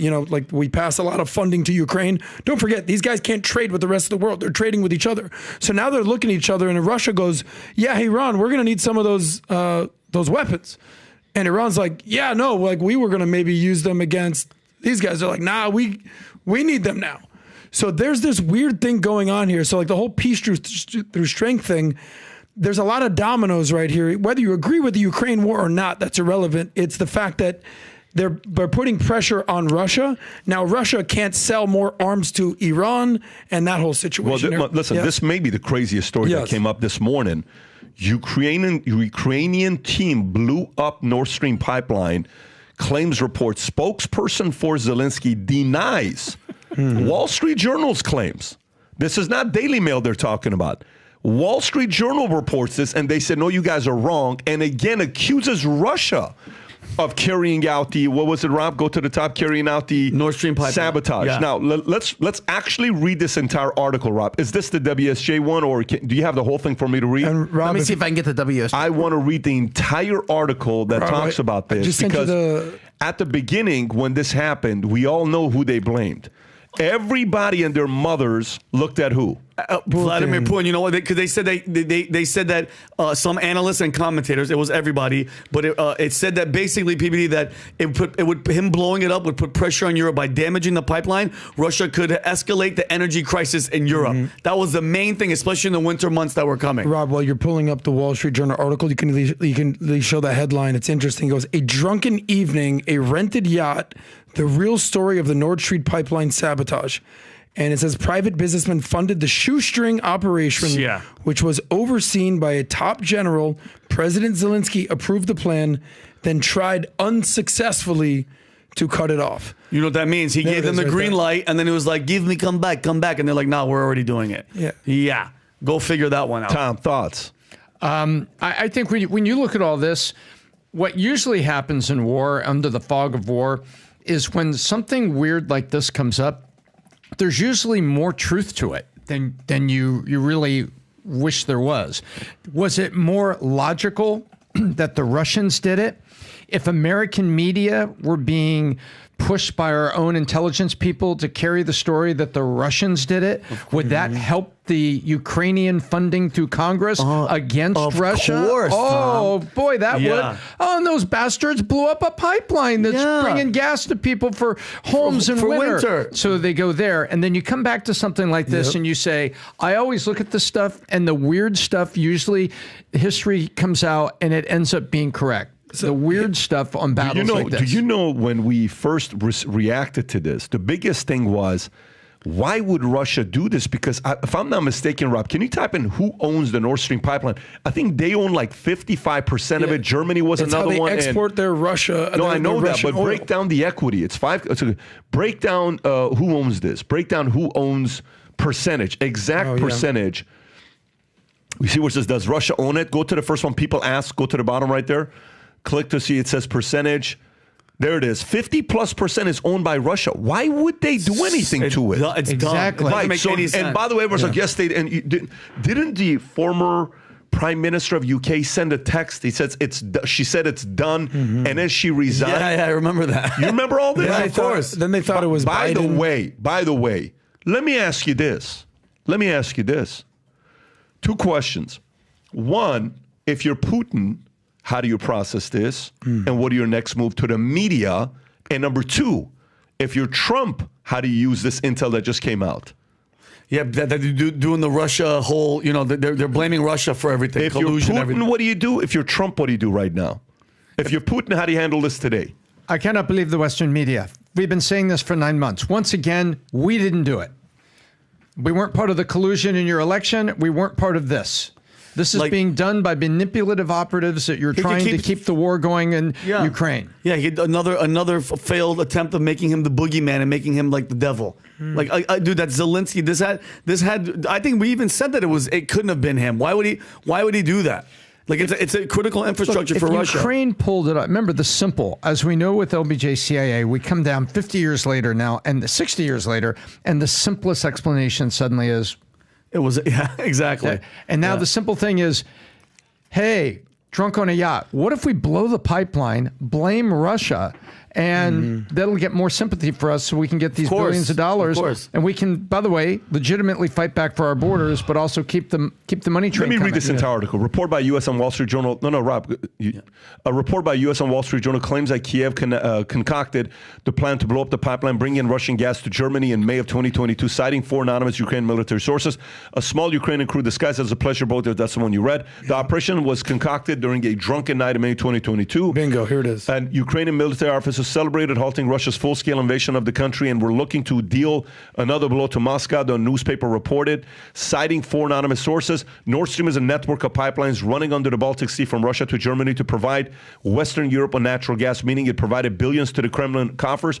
The scheme reportedly costs around $300,000 and involves a 6-member crew on a small rented yacht. Ukrainian President Zelensky initially proved it before the U.S. intelligence agency CIA caught wind and asked him to stop. Holy shit. The Ukrainian president ordered a halt, but his commander-in-chief, Zolzhiny, went ahead and with the operation anyway. The outlet said it had spoken to 4 senior Ukrainian defense and security officials who either participated in or had direct knowledge of the plot, and all of them were considered the pipelines as a legitimate target as it defended itself against Russia. Euronews could not independently verify the claims made by these sources. Germany and Poland doubt Ukraine's involvement. Really? And by the way, you know why they have to say that? Let me tell you why they may have to say that.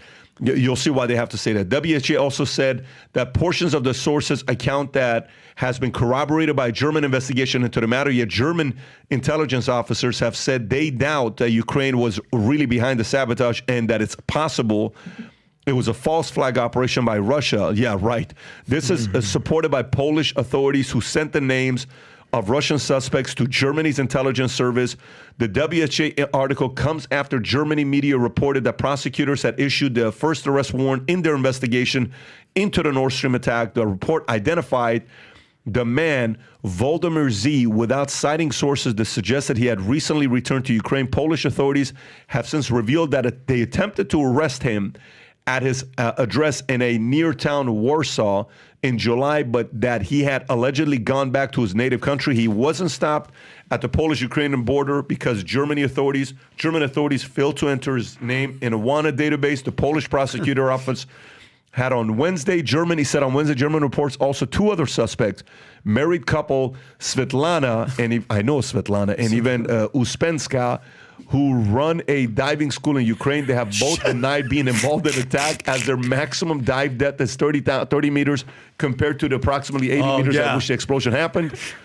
They don't push the envelope when it comes to diving. You know, when we blow crap up, we only go to 30 meters. It wasn't us. How much credibility you give this story by WSJ? WSJ is not just any... They're fairly in the middle. How much credibility do you give to the story? I give a lot of credibility to this, and you can see what looks like a comedy of errors is actually stand-downs.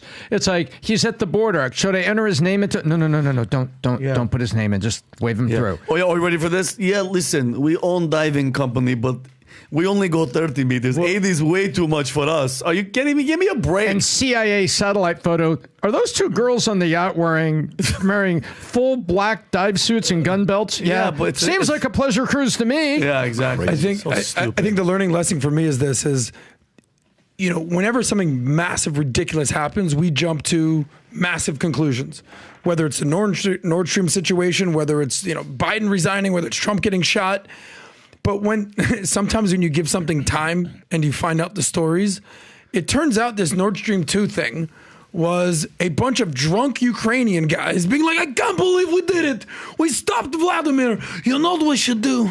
As they're drunk, we're going to get a boat and we're going to go blow up the whole pipeline. Yeah, I know two girls. I know two hot girls with diving school. Exactly. So literally what happened, as according to the Wall Street Journal here, is for $300,000. Yeah, who paid them? They rented a boat, rented a small yacht with a 6-member crew. Probably American tax dollar money, but go ahead. They trained the civilian divers. They put a little hodgepodge operation together. Yeah, we'll pay for the lost damage waiver insurance too. We need that. One was a woman, quote unquote, whose presence helped create the illusion that they were a group of friends on a pleasure cruise. Yeah. And whether Zelensky called it off, didn't call off, who knows? A $300,000 investment. You ask, how do people feel about this? When this happened and you cut off the gas that it basically fuels Europe. All of it. How much did this cost the EU and Europe and Germany, everything that? $3 billion? Billions. 300 billion? How much money? God knows. So this $300,000 investment costs so much ridiculous money. But here's the question, though. So I just looked it up. Shareholder 51% is Russia. 15.5% is split between German companies Wintershall and PEG. Then the Dutch gas company Gaussini 9%, and French gas company Engie 9%. Okay, what does Germany, France, and the Dutch have in common? What are they all a part of? They're part of NATO and the EU. Yes. Got it. Yes. And what does Russia not have in common with those three countries? They don't want NATO any closer, which would annoy them about Ukraine. Part of NATO. Okay. And where is Ukraine in this? Are they part of NATO? Are they not part of NATO, but soon to be part of NATO? They were thinking about NATO, which pissed off Russia. Got it. Yeah. And just last year, if I don't recall, in July, they were trying to accelerate the membership that Biden was talking about for NATO. It's like, what if we can find a way to accelerate the membership to piss off Putin? So, if this story is accurate, what does Zelensky do with the $200 billion that's been given to him? What should happen to that money? Well, we know for a fact that there's been a lot of corruption and that they've siphoned money off the top. Yeah. And we know that they're basically fighting a forever war and that a lot of that money got siphoned back to the United States, to the very senators and congressmen that voted to give it to them. Huh. That's a really interesting point. Yeah. But he's going to pay back money. He said, give me money, I give pay you back. 1% for the dark money pack for your campaign. Not only that, him doing this disrupted the world. Yep. U.S. was aware of it. We still kept giving money. We still kept getting support, even though CIA communicated with them. And even after this happened, what was the date? What was the date of this, Rob? The actual Nord Stream pipeline blown. What was the date? Was it a year? I'll say 8. It was May of 2022 that they started these conversations, and 4 months later, September 26th of 22. Yep. September 26th. What was the date? September 26th, 2022? Yeah. So if he's behind it, and he's causing us, and we're giving him $200 billion to fight a war against these people, and he's doing basically false flag shit to make this guy look bad, I want my money back. Well, no, what do you mean? I want Europe is going to have to. Well, check this out. So that's September 26th. On December 21st of 22, he visited Zelensky, the U.S. During his 10-hour visit, Zelensky met with Biden, held a joint press conference, and addressed a joint session of the United States Congress. So he came less than 3 months after this event, and that's what it was. 3 months after this event, if the CIA knew, Joe Biden knew, yet you still held a press conference with him to defend him against Russia, which, by the way, indirectly, you were flirting with World War III, even though you knew this was happening. Oh, I don't know, man. Not good. I don't know. Let me tell you, it's very, very important to know of the credibility of this story. Wall Street Journal doesn't just write stories. No, they don't. And I can't wait to see what Putin's on the same line of thinking. Let's see what Putin. I have a lot of questions, folks, but here's what I can tell you. What I do know for a fact is I'm convinced the future looks bright, and we want 1 million people to wear the gear future looks bright. The USA hats, last time we had, it sold out like this. They're officially back, the USA hats. If you want them, order them ASAP. If your entire family loves America and you want to sport it for the rest of the year, so indirectly, when you nowadays people are like, well, when you have an American flag in the house, what are you really saying politically? Which way do you lean? It means I love America. You know what people think when you wear a USA hat and you're walking around and on the side it says future looks bright? You're making a statement when you wear this. And by the way, brand spanking new limited gear being dropped here. This will go out in no time. I wear these flip-flops now because when you have Jesus feet like I do, you have to wear flip-flops that are comfortable. And these are the most comfortable flip-flops. It's got the gel in it and a little lift here when you wear this. It's ridiculous. Feels good. Future looks bright. American flag. Wear them during the summer. Wear them while you're walking out. Wear them while you're walking your dogs at the house with the VT logo on it. This is limited supply. First come, first serve. Some sizes will probably be gone. Go to VT Merch and order it. And by the way, for those of you that are getting the VT gear, post the pictures all over the place. We see you. Can we show some of these? Look at this one here. Pink VT hat. Go to the next one, Rob, if you can. I know her. This is Nick Moore, who's an NFL player for the Baltimore Ravens there. If you can zoom in. Yeah. Zoom in right there. That's him. Look what he's wearing to the left. Wow. Freaking walking in with a future looks so bright hat. sick. What a stud. Go to the left one, Rob. That's him. That's another one with the military one. Good for you with the beard. Another one sporting it. Keep going, Rob. We got hundreds of these. Brian McClain, keep going. Another one. These were unique ones that we had. Keep going. Nice. Keep going. Baby girl, keep going, keep going, adorable. Keep going, Rob, keep going, Anyways, we got a bunch of these here. Gang, buy the gear, sport it, let the world know you believe the future looks bright, especially if you represent the brand. I'm grateful for you. I'm thankful for you. I love the fact that we got confident, strong people who believe in debate, discourse, that want to represent the freedom and different values and principles that we believe in. We love you guys. We appreciate you. Go to vtmerch.com, place your order. We will not be doing another podcast till next week. However, tomorrow, Dan Bilzerian, and it got very, very heated. Take care, everybody. Have a great weekend. Bye-bye, bye-bye.